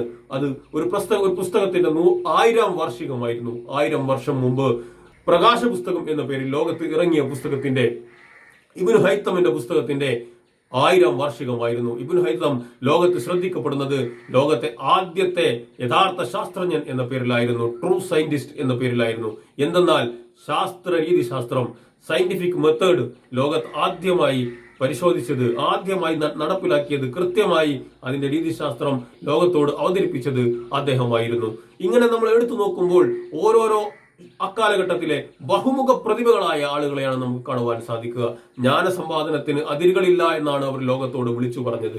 ഒരാൾ കവിയാവുന്നതോടൊപ്പം തന്നെ ഗണിതജ്ഞനും അതുപോലെ ബഹിരാകാശ ശാസ്ത്രജ്ഞനും അല്ലെങ്കിൽ ഈ നക്ഷത്രങ്ങളെ കുറിച്ചൊക്കെ പഠിക്കുന്ന ആളുമായി മാറുന്നത് എങ്ങനെയാണ്, കവിയും ഗണിതജ്ഞനും ഒരുമിച്ചാവുന്നത് എങ്ങനെയാണ്. ഉമർ ഖയ്യാമിന്റെ കഥ അതാണ് നമ്മളോട് പറയുന്നത്. ഇങ്ങനെ ആരെ നമ്മൾ അക്കാലഘട്ടത്തിൽ ഏത് ആളുകളെ, ഏത് ശാസ്ത്രജ്ഞന്മാരെ പരിശോധിച്ചാലും വ്യത്യസ്ത മേഖലകളിൽ അതിരുകളില്ലാതെ പഠിക്കുവാൻ, എവിടെ നിന്നും പഠിക്കുവാൻ, ഏത് പുസ്തകങ്ങളും ട്രാൻസ്ലേറ്റ് ചെയ്യുവാൻ, ഗ്രീക്കിൽ നിന്നും ഇന്ത്യയിൽ നിന്നും ഒക്കെയുള്ള പുസ്തകങ്ങളൊക്കെ അന്വേഷിച്ച് ട്രാൻസ്ലേഷൻ നടത്തുവാനും അതിൽ നിന്ന് പുതിയ പുതിയ കണ്ടെത്തലുകൾ നടത്തുവാനും അങ്ങനെ ശാസ്ത്രത്തിന്റെ അല്ലെങ്കിൽ സാങ്കേതിക വിദ്യയുടെ ഒരു സുവർണകാലം പടുത്തുയർത്തുവാനും അവർക്ക് സാധിച്ചിരുന്നു എന്ന് നമുക്ക് കാണുവാൻ സാധിക്കും. അന്വേഷിക്കുന്നില്ലേ, കാണുന്നില്ലേ, ചിന്തിക്കുന്നില്ലേ എന്ന പ്രചോദനം, നിങ്ങൾ ആഴത്തിൽ പഠിക്കുന്നില്ലേ എന്ന ഖുർആനിന്റെ ആഹ്വാനങ്ങൾ, പ്രവാചകൻ കൊളുത്തിയ പ്രകാശത്തിന്റെ തിരികൾ, ഇതൊക്കെയാണ് ഈ കാലഘട്ടത്തിൽ ഇവർക്ക് ആശ്വാസമായത് എന്നും ഇവർക്ക് പ്രതീക്ഷയായത് എന്നും ഇവർക്ക് മുന്നോട്ട് ഗമിക്കുവാനുള്ള അവർക്ക് ചാലകശക്തിയായത് എന്നും നമുക്ക് കാണുവാൻ സാധിക്കും. 1979 അബുസലാം നോബൽ സമ്മാനം നേടിക്കൊണ്ട് ഫിസിക്സിൽ നോബൽ സമ്മാനം നേടിയ അബുസലാമിന്റെ ബാങ്കറ്റ് സ്പീച്ചിൽ അവസാനമായി അദ്ദേഹം പറയുന്നത് സൂറത്തുൽ മുൽക്കിലെ തന്നെ 2 വചനങ്ങളായിരുന്നു. നിങ്ങൾ നോക്കുന്നില്ലേ, പ്രപഞ്ചത്തിന്റെ സൃഷ്ടിപ്പിൽ വല്ല പോരായ്മകളും നിങ്ങൾ കാണുന്നുണ്ടോ? നിങ്ങളുടെ കണ്ണുകൾ നിരാശയോടുകൂടി നിങ്ങളിലേക്ക് തിരിച്ചു വരുന്നതായിരിക്കും. ഈ താളാത്മകമായ പ്രപഞ്ചത്തെ കണ്ടെത്തുവാൻ നിങ്ങൾക്ക് നിങ്ങളുടെ ഗവേഷണങ്ങളിലൂടെയൊക്കെ സാധിക്കുമെന്നും അതിന്റെ പിന്നിലെ ശക്തിയെ, ദൈവത്തെ തിരിച്ചറിയാൻ നമുക്ക് സാധിക്കുമെന്ന വലിയ ഒരു തിരിച്ചറിവാണ് അബുസലാമിന്റെ ബാങ്കറ്റ് സ്പീച്ചിൽ നമ്മൾ കാണുന്നത്. ഇങ്ങനെ ഈ പ്രപഞ്ചനാഥന്റെ വൈഭവങ്ങളെ കണ്ടെത്തുവാനും അവരിലേക്ക് വിനയാന്വിതനായി മാറുവാനും സാധിക്കുന്ന ഒരു വലിയ വഴിയായിക്കൊണ്ട് പഠനത്തെ, ഈ ജ്ഞാനത്തെ കണ്ടെത്തുവാനും അന്വേഷിക്കുവാനും ഈ കാലഘട്ടത്തിലെ ശാസ്ത്രജ്ഞന്മാർക്കൊക്കെ സാധിച്ചിരുന്നു എന്നാണ് മനസ്സിലാകുന്നത്. അതെ, ചരിത്രത്തിൽ നിന്ന് ഒട്ടനവധി മുസ്ലിം പണ്ഡിതന്മാരുടെയും ശാസ്ത്രജ്ഞന്മാരുടെയും പേരുകൾ നമുക്കുദ്ധരിക്കുവാൻ കഴിയും. സമയത്തിൻ്റെ പരിധിയിൽ നിന്നുകൊണ്ട് ഏതാനും ഉദാഹരണങ്ങളാകുന്നു ഇവിടെ നമ്മുടെ മുമ്പിൽ പ്രൊഫസർ പി.കെ. ഷബീബ് സാർ അവതരിപ്പിച്ചത്. അതേസമയത്ത് തന്നെ നാസ്തികരും ദൈവനിഷേധികളും പൊതുവിൽ ഉയർത്തുന്ന ഒരു ചോദ്യം അല്ലെങ്കിൽ അവരുടെ ഒരു പ്രസ്താവന, മതം ശാസ്ത്രവുമായി സംഘട്ടനത്തിലാണ്, സയൻസ് ആൻഡ് റിലീജിയൻ അറ്റ് വാർ. ഈ പ്രസ്താവനയെ എങ്ങനെയാണ് നോക്കിക്കാണുവാൻ സാധിക്കുക? സഹോദരൻ വാഫി ഷിഹാദിനോടാണ് ഈ ചോദ്യം. Sir please. 4 horsemen of atheism എന്നറിയപ്പെടുന്ന doctor Richard Dawkins, doctor Sam Harris, Christopher Hitchens, Daniel Dennett പോലുള്ള ആളുകൾ നിരന്തരം മുന്നോട്ട് വെക്കാറുള്ള ഒരു ആർഗ്യുമെൻ്റാണ് സാർ ഇപ്പോൾ പറഞ്ഞിട്ടുള്ളത്. The antagonism of science and religion.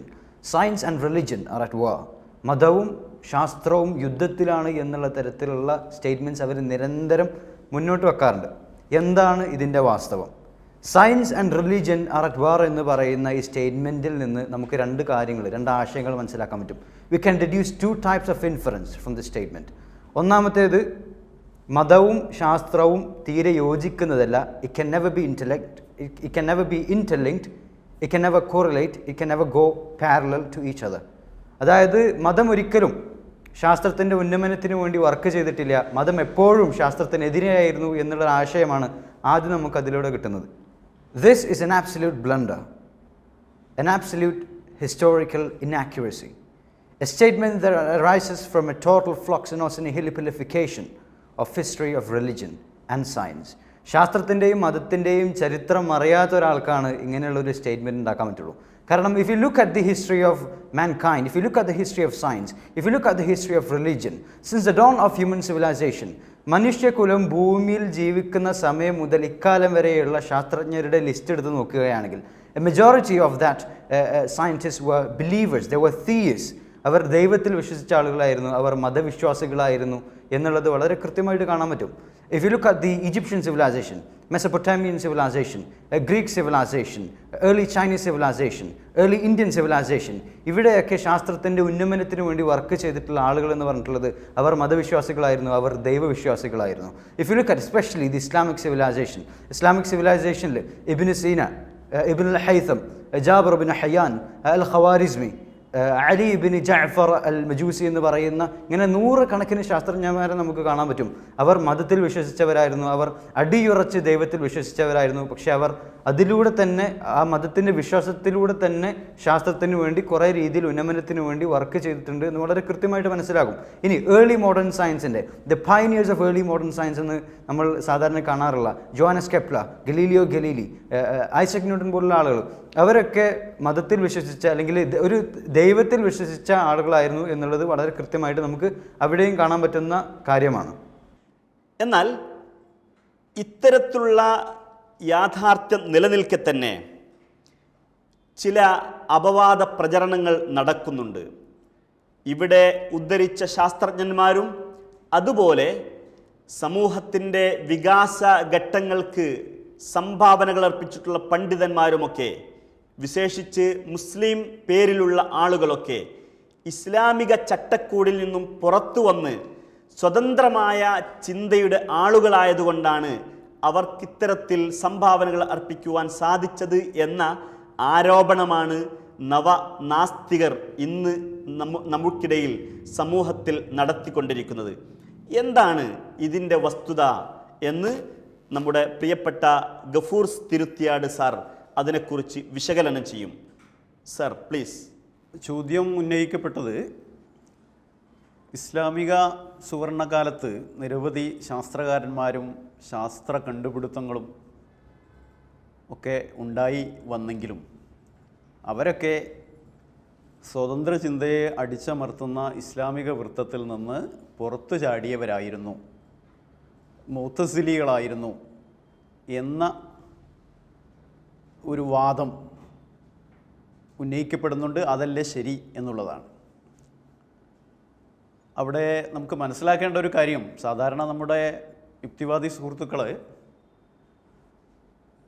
മതം പിന്തിരിപ്പത്തരമാണ്, സാധാരണഗതിയിൽ ശാസ്ത്രത്തിന് ഒരു സംഭാവനയും ചെയ്യാൻ മതത്തിൻ്റെ അതിർവരമ്പുകൾക്കുള്ളിൽ നിലകൊള്ളുന്നവർക്ക് കഴിയില്ല എന്നാണ് സാധാരണക്കാരെ പറഞ്ഞു പറ്റിച്ചുകൊണ്ടിരിക്കുന്നത്.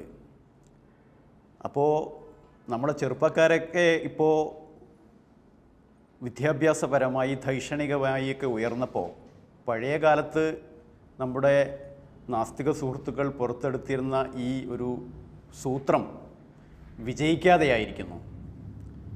അവർ ഇസ്ലാമിക സുവർണ കാലഘട്ടത്തിലെ ഒട്ടുമിക്ക ശാസ്ത്രശാഖകൾക്കും അടിത്തറ പാകുകയും വളരെ നിർണായകമായ കണ്ടെത്തലുകൾ ലോകത്തിനു മുമ്പിൽ അവതരിപ്പിക്കുകയും ശാസ്ത്രത്തിനും ശാസ്ത്ര പഠന രീതികൾക്കും ഒരു പ്രായോഗിക ക്ഷമത നിത്യജീവിതത്തിൽ നൽകാവുന്ന തരത്തിലുള്ള മുന്നേറ്റങ്ങൾ ഉണ്ടാക്കുകയും ചെയ്ത കാര്യമൊക്കെ നമ്മുടെ പുതിയ തലമുറ നമ്മുടെ യുക്തിവാദി സുഹൃത്തുക്കൾക്ക് പറഞ്ഞു കൊടുക്കാൻ തുടങ്ങിയിരിക്കുന്നു.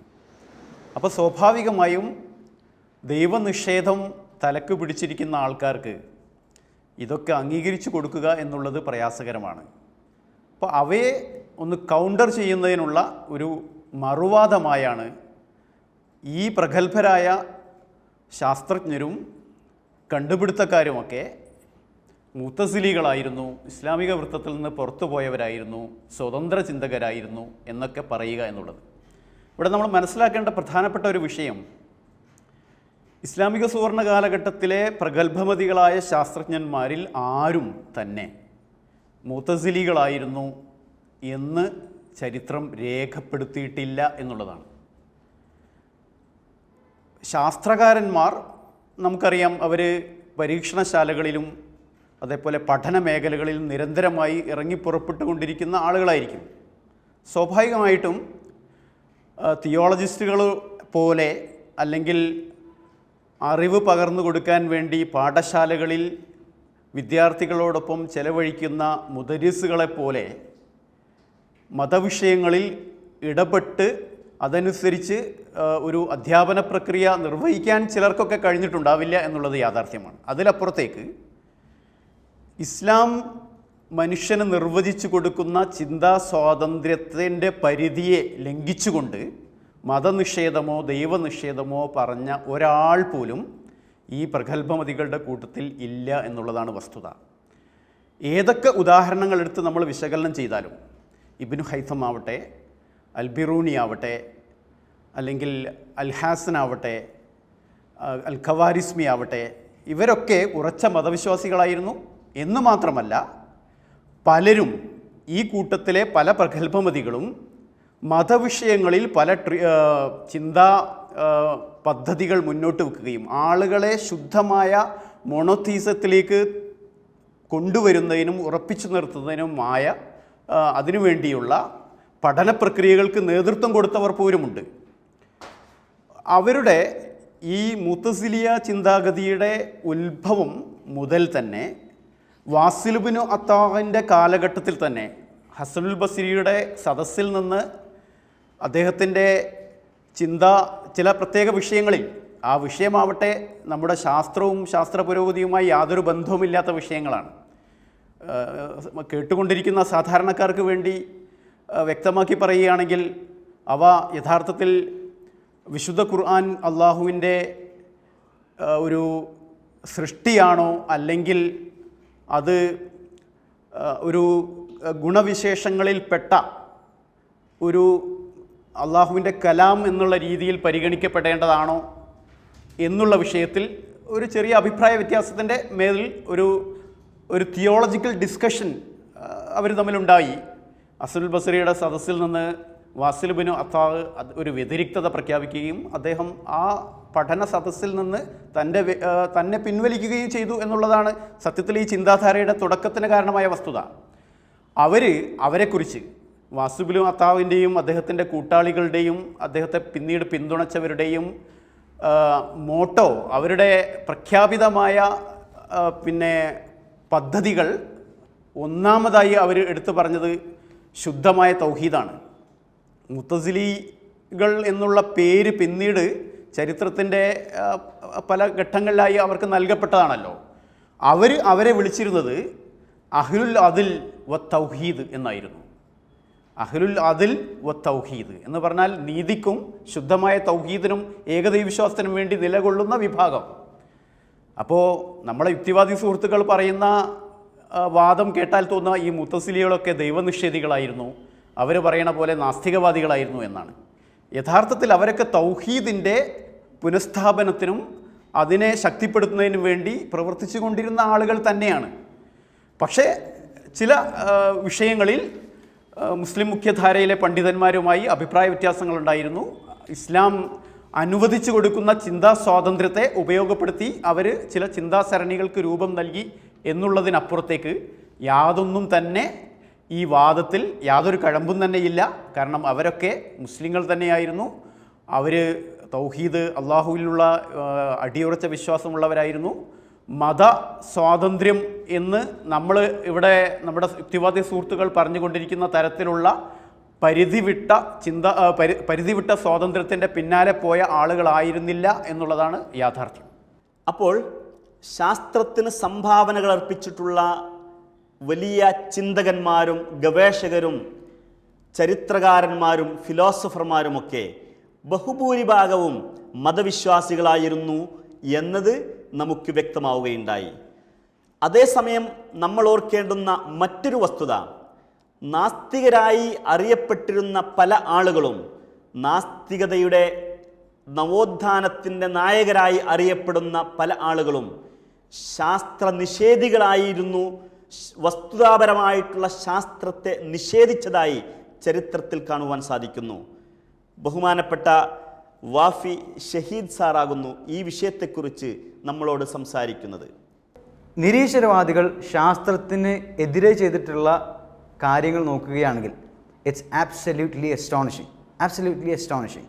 ശാസ്ത്രത്തെ പിടിച്ച് പിന്നിലേക്ക് വലിച്ചിട്ടുള്ള ആളുകൾ ഏറ്റവും കൂടുതൽ വലിച്ചിട്ടുള്ളത് മതമാണോ നിരീശ്വരവാദമാണോ എന്ന് ചോദിച്ചു കഴിഞ്ഞാൽ അത് നിരീശ്വരവാദമാണ് എന്ന് വളരെ കൃത്യമായിട്ട് നമുക്ക് ചരിത്രത്തിൽ നിന്ന് മനസ്സിലാക്കാൻ പറ്റും. I give you the proof. 1917 മുതൽ ഇങ്ങോട്ടുള്ള ചരിത്രം വളരെ കൃത്യമായിട്ട് അനലൈസ് ചെയ്ത് നോക്കിക്കഴിഞ്ഞാൽ in 1917 the Soviet Russia was established. Soviet Russia establish ചെയ്തത് മുതൽ അവർ ശാസ്ത്രത്തിനെതിരെ ചെയ്തിട്ടുള്ള കാര്യങ്ങൾ കേട്ടാൽ നിങ്ങൾക്ക് അത്ഭുതവും.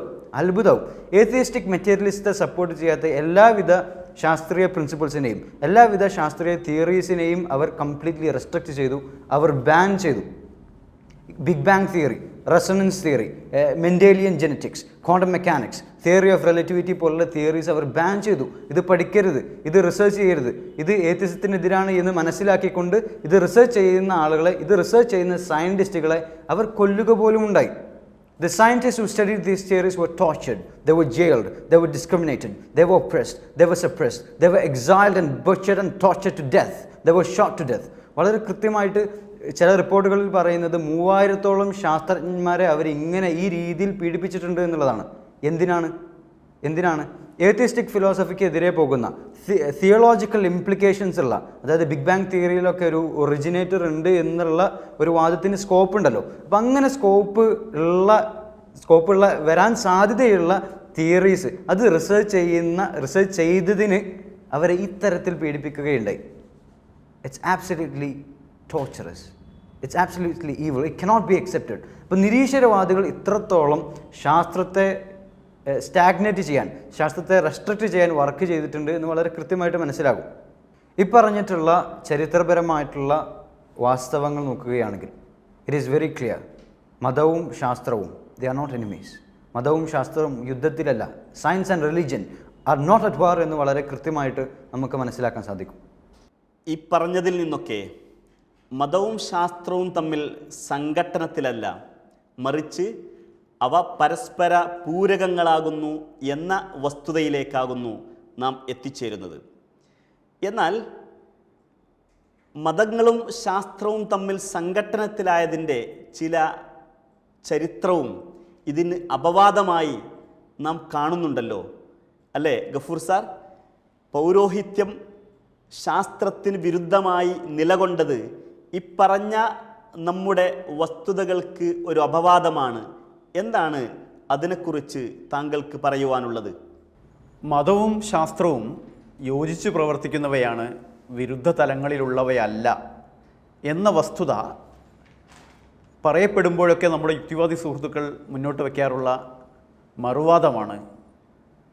എന്നാൽ ചരിത്രത്തിൽ അങ്ങനെ മതസംവിധാനങ്ങൾ ശാസ്ത്രകാരന്മാരെ പീഡിപ്പിക്കുകയും പ്രോസിക്യൂട്ട് ചെയ്യുകയും അവരുടെ ശാസ്ത്ര പഠനങ്ങളെയും ഗ്രന്ഥങ്ങളെയുമൊക്കെ ദീർഘകാലത്തേക്ക്, നൂറ്റാണ്ടുകളോളം നിരോധിക്കപ്പെട്ടവയാക്കി പൊതുജനങ്ങളിൽ നിന്ന് മറച്ചുവെക്കുകയും ഒക്കെ ചെയ്തല്ലോ എന്നുള്ളത്. ഇവിടെ മനസ്സിലാക്കേണ്ടത്, ഇസ്ലാം എക്കാലത്തും പഠനത്തെയും പുരോഗതിയെയും അംഗീകരിക്കുകയും പ്രോത്സാഹിപ്പിക്കുകയും ചെയ്തുകൊണ്ടിരുന്ന ഒരു ജീവിത പ്രത്യയശാസ്ത്രമാണ്. ഖുർആനിൻ്റെ വളരെ പ്രസക്തമായൊരു അധ്യാപനമാണ്, നിങ്ങൾ നിങ്ങളുടെ ചുറ്റുപാടിനെക്കുറിച്ച് അറിയൂ, പഠിക്കൂ, മനസ്സിലാക്കൂ. നിങ്ങളുടെ ധൈഷണിക വളർച്ചയ്ക്ക് ഉപയോഗപ്പെടുത്താവുന്ന എല്ലാ സ്രോതസ്സുകളും നിങ്ങൾ സഞ്ചരിക്കുകയും അറിയുകയും ചെയ്യണം. അതുവഴി ധൈഷണികമായി ദൈവത്തെ കണ്ടെത്താൻ നിങ്ങൾക്ക് സാധ്യമാവുന്നു എന്നുള്ളത്. എന്നാൽ പലപ്പോഴും മതവിചാരണ കോടതികളുടെ 16-17 നൂറ്റാണ്ടുകളിലെ പ്രവർത്തനത്തെയാണ് സാധാരണ നമ്മുടെ സുഹൃത്തുക്കൾ ഉദാഹരണത്തിലൂടെ കൊണ്ടുവരാറുള്ളത്. ഇവിടെ മനസ്സിലാക്കേണ്ട വിഷയത്തിൽ പ്രധാനപ്പെട്ട ഒന്ന്, മതവിചാരണ കോടതികളുടെ പീഡനത്തിന് വിധേയമായി എന്ന് നമ്മുടെ സുഹൃത്തുക്കൾ ആരോപിക്കുന്ന ശാസ്ത്രകാരന്മാർ പോലും കറകളഞ്ഞ മതവിശ്വാസികളായിരുന്നു എന്നുള്ളതാണ്. ഇപ്പോൾ ഉദാഹരണത്തിന് പറയുന്നത്,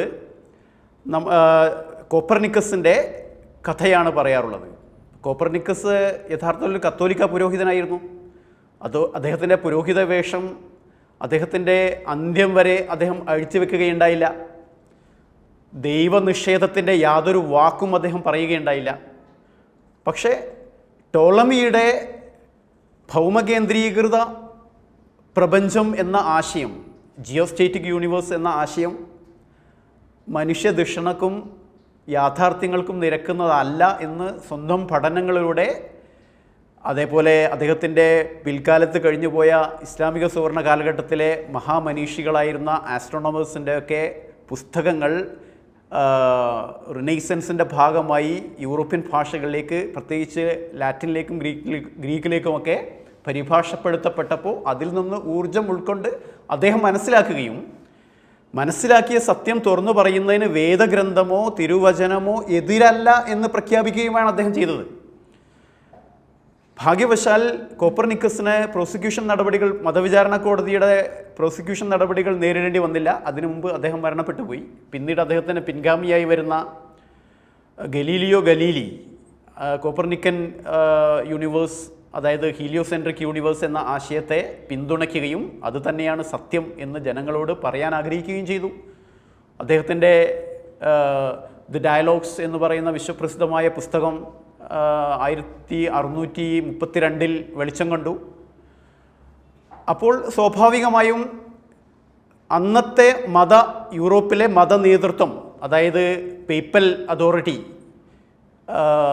അവർ കയ്യാളി വന്നിരുന്ന അപ്രമാദിത്വപരമായ ചില സങ്കല്പങ്ങൾ കാരണമായി യഥാർത്ഥത്തിൽ ബൈബിൾ വ്യാഖ്യാനപരമായ ചില സൂക്തങ്ങളുണ്ട് എന്നുള്ളത് യാഥാർത്ഥ്യമാണ്.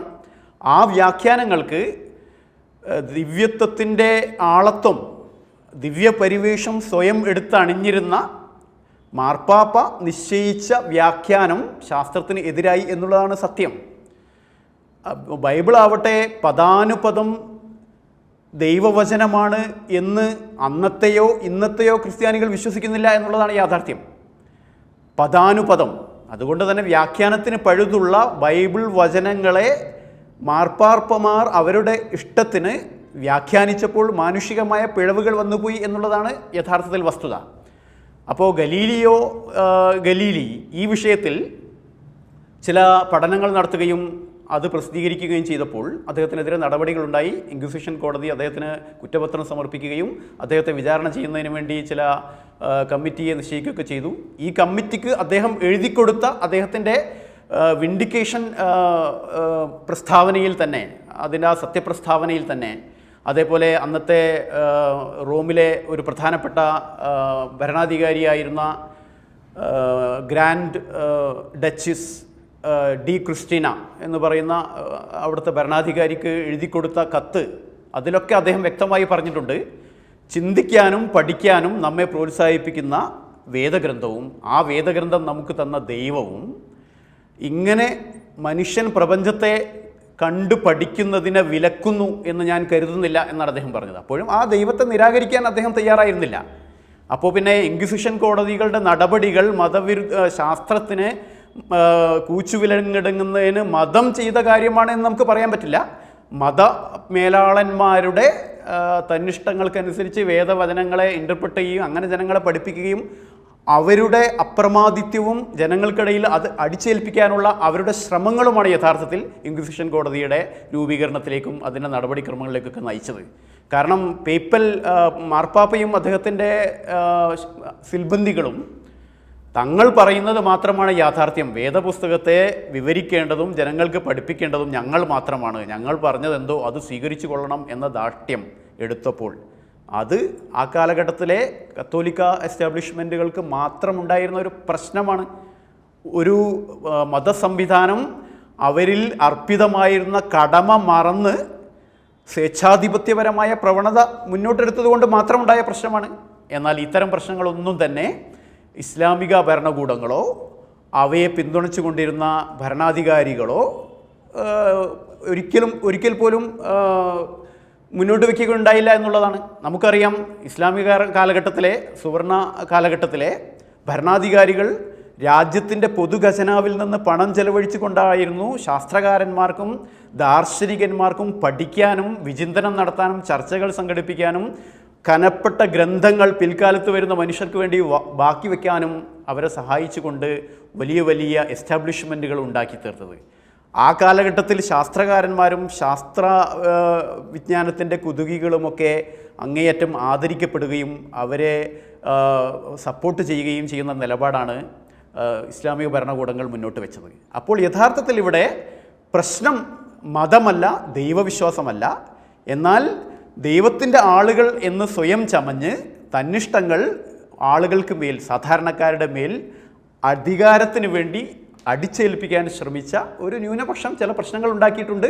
അത് പൊതുവായ മതവിശ്വാസികളുടെ മേലേക്ക് അടിച്ചേൽപ്പിച്ച് നേട്ടമുണ്ടാക്കാൻ ശ്രമിക്കുക എന്ന കുൽസിത ശ്രമം മാത്രമാണ് ഇത് എന്നുള്ളതാണ് യാഥാർത്ഥ്യം.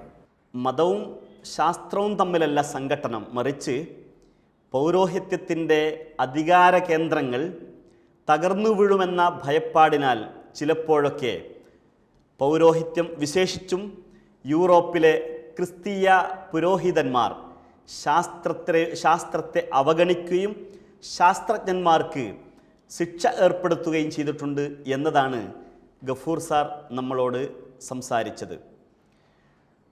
അടുത്തതായി ഇതേ പിൻബലത്തിൽ നിന്നുകൊണ്ട് നമുക്ക് ചോദിക്കുവാനുള്ള ഒരു സംശയം, ഖുർആൻ ആധുനിക ശാസ്ത്രം അനാവരണം ചെയ്ത ഏതെങ്കിലും ശാസ്ത്രീയമായ വസ്തുതകളെ ഖുർആൻ പ്രതിപാദിച്ചിട്ടുണ്ടോ?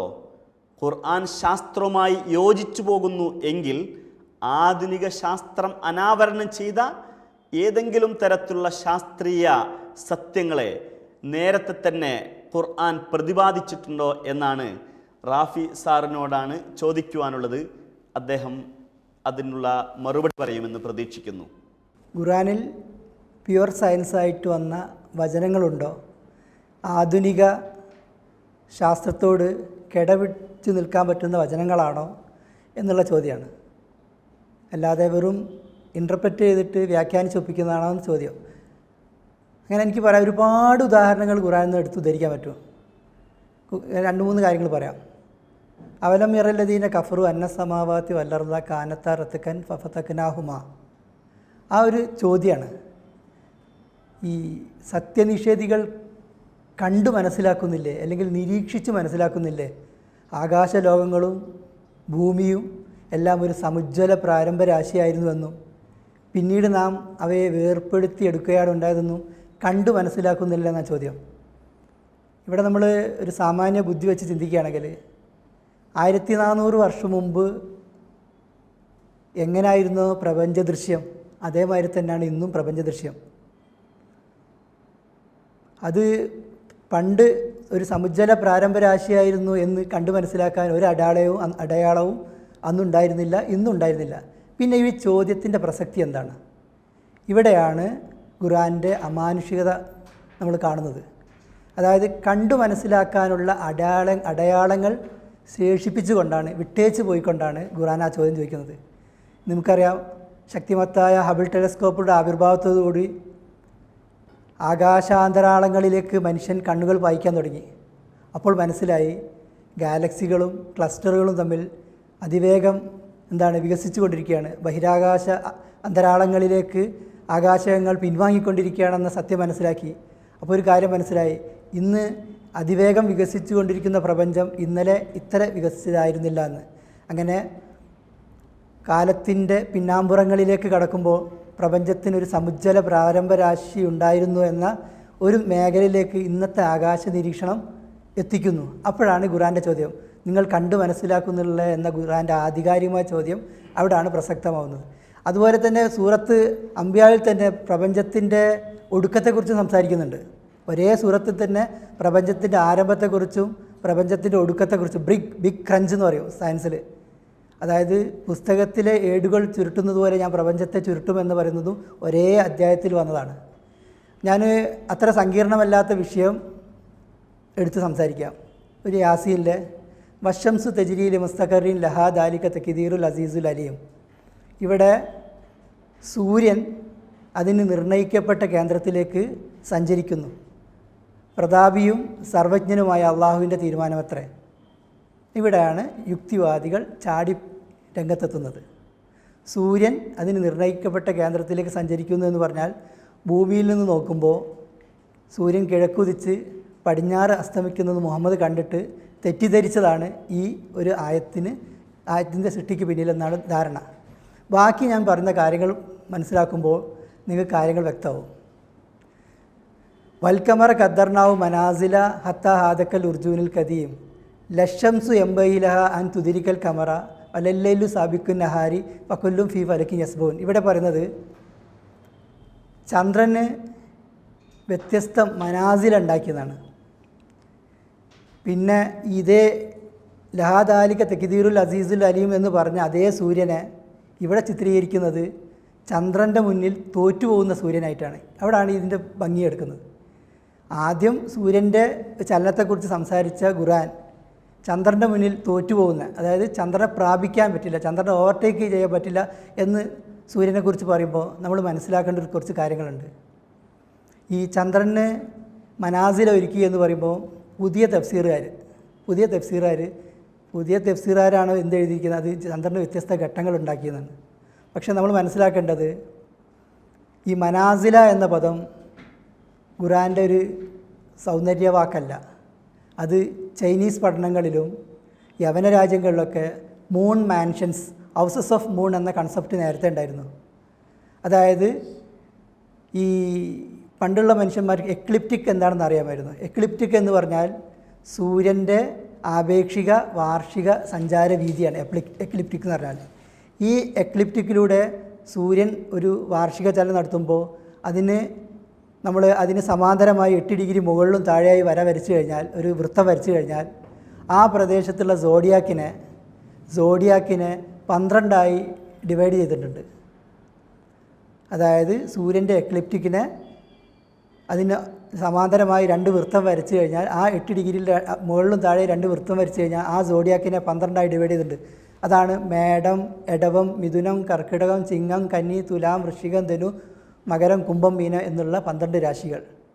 ഈ സോഡിയാക്കിനെ തന്നെ പണ്ടുള്ള ബ്രില്യൻ്റ് ആയിട്ടുള്ള ആസ്ട്രോണമേഴ്സ് 27 മറ്റൊരു ഡിവിഷനായി തിരിച്ചിട്ടുണ്ട്. അത് നമുക്കറിയാം, അശ്വതി, ഭരണി, കാർത്തിക, രോഹിണി എന്ന് പറഞ്ഞ 27 നക്ഷത്രങ്ങൾ.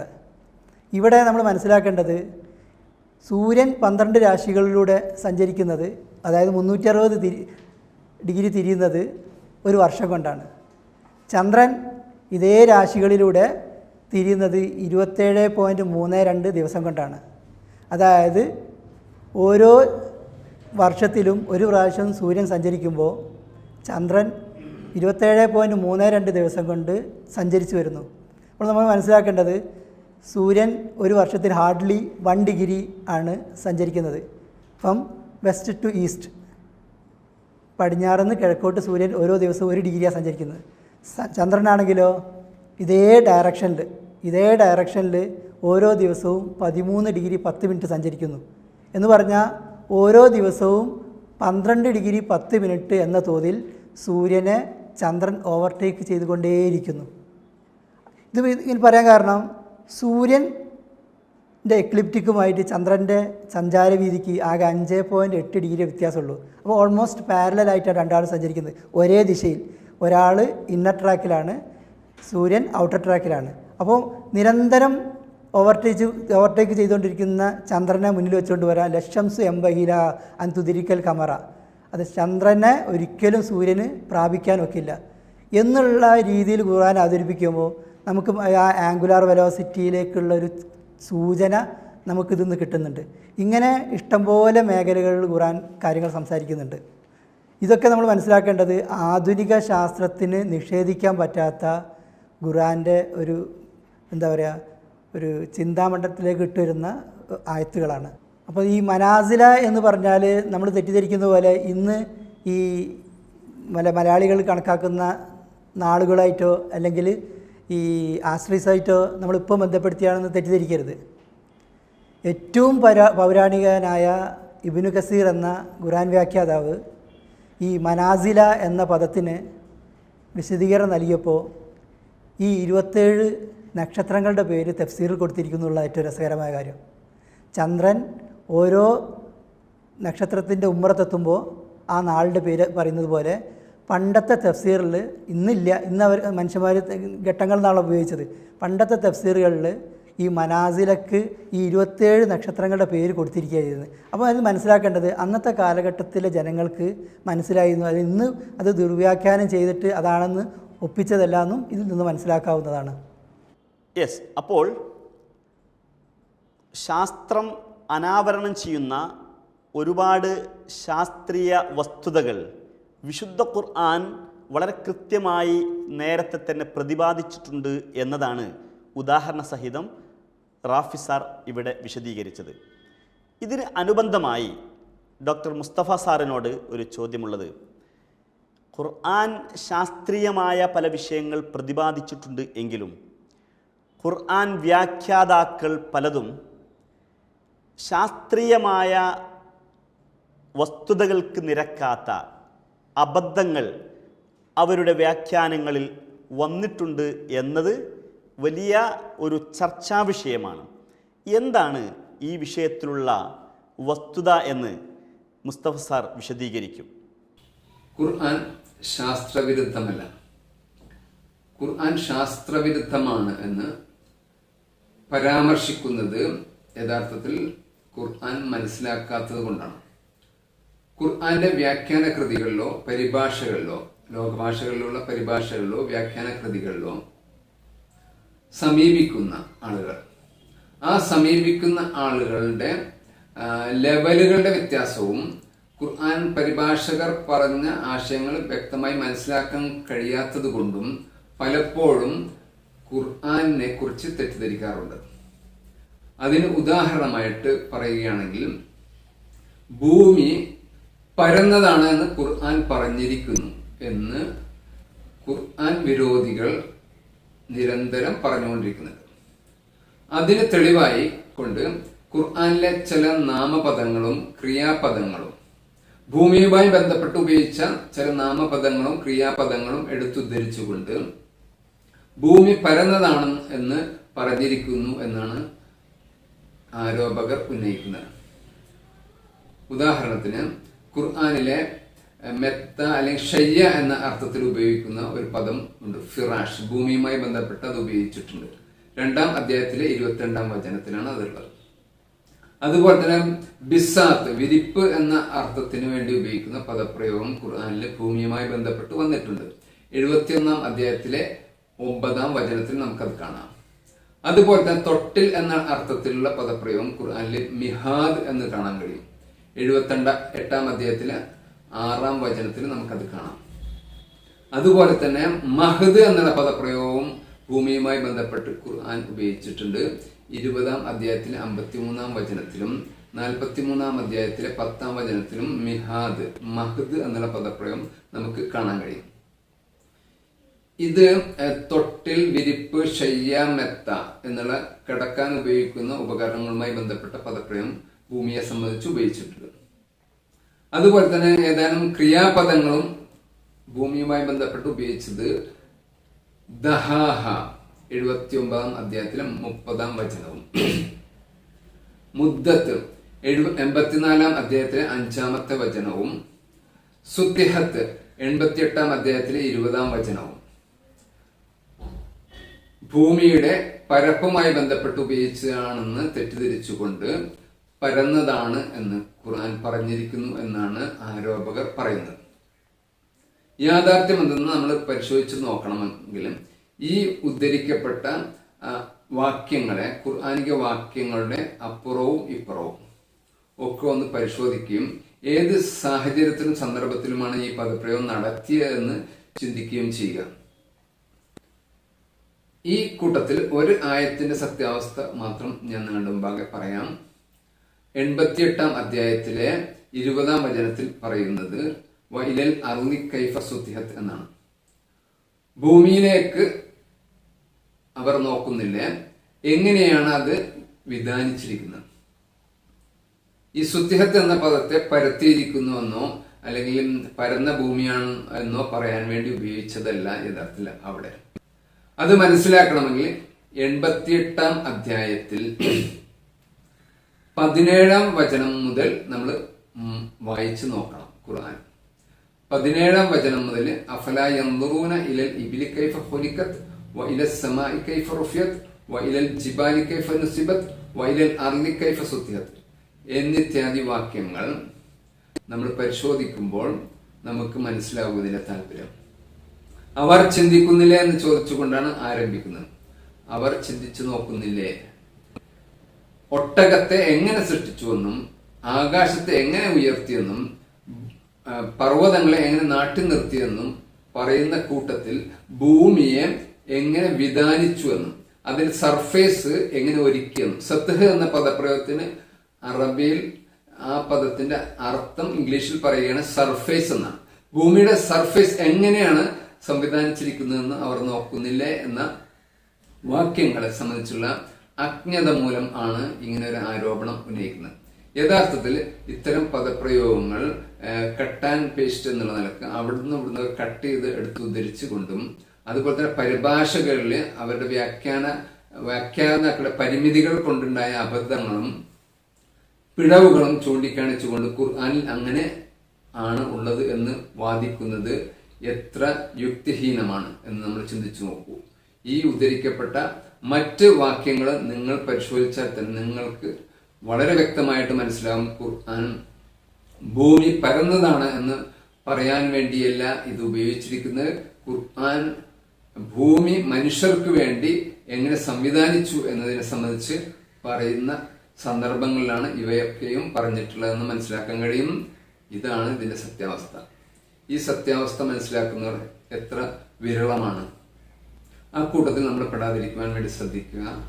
ഓക്കെ, മുസ്തഫ സാറിൻ്റെ അവതരണത്തിൽ ഖുർആനിനല്ല അബദ്ധം സംഭവിച്ചിട്ടുള്ളത്, മറിച്ച് ഖുർആനിനെ വ്യാഖ്യാനിക്കുന്ന പലരും അബദ്ധപരമായിട്ടുള്ള വ്യാഖ്യാനങ്ങൾ നൽകിയിട്ടുണ്ട് എന്നത് നാം വളരെ കൃത്യമായി മനസ്സിലാക്കി അത് ഖുർആനിൻ്റെയോ ദൈവവിശ്വാസത്തിൻ്റെയോ അപാകതകളിൽ ഉൾപ്പെടുത്തുവാൻ പാടില്ലാത്തതാകുന്നു എന്നും നമുക്ക് മനസ്സിലാവുകയുണ്ടായി. ഇനി അടുത്തൊരു ചോദ്യം സഹോദരൻ വാഫി ഷിഹാദിനോടാണ്. ഇങ്ങനെ ദൈവവിശ്വാസവും മതങ്ങളും വിശേഷിച്ച് ഇസ്ലാമും അതിൻ്റെ അടിത്തറയായ ഖുർആനുമൊക്കെ ശാസ്ത്രത്തോട് നീതി പുലർത്തുകയും അതിനോട് സമരസപ്പെട്ടു പോകുന്നതുമാണ് എന്നതാണ് ഇതുവരെയുള്ള ചർച്ചകളിൽ നാം മനസ്സിലാക്കിയത്.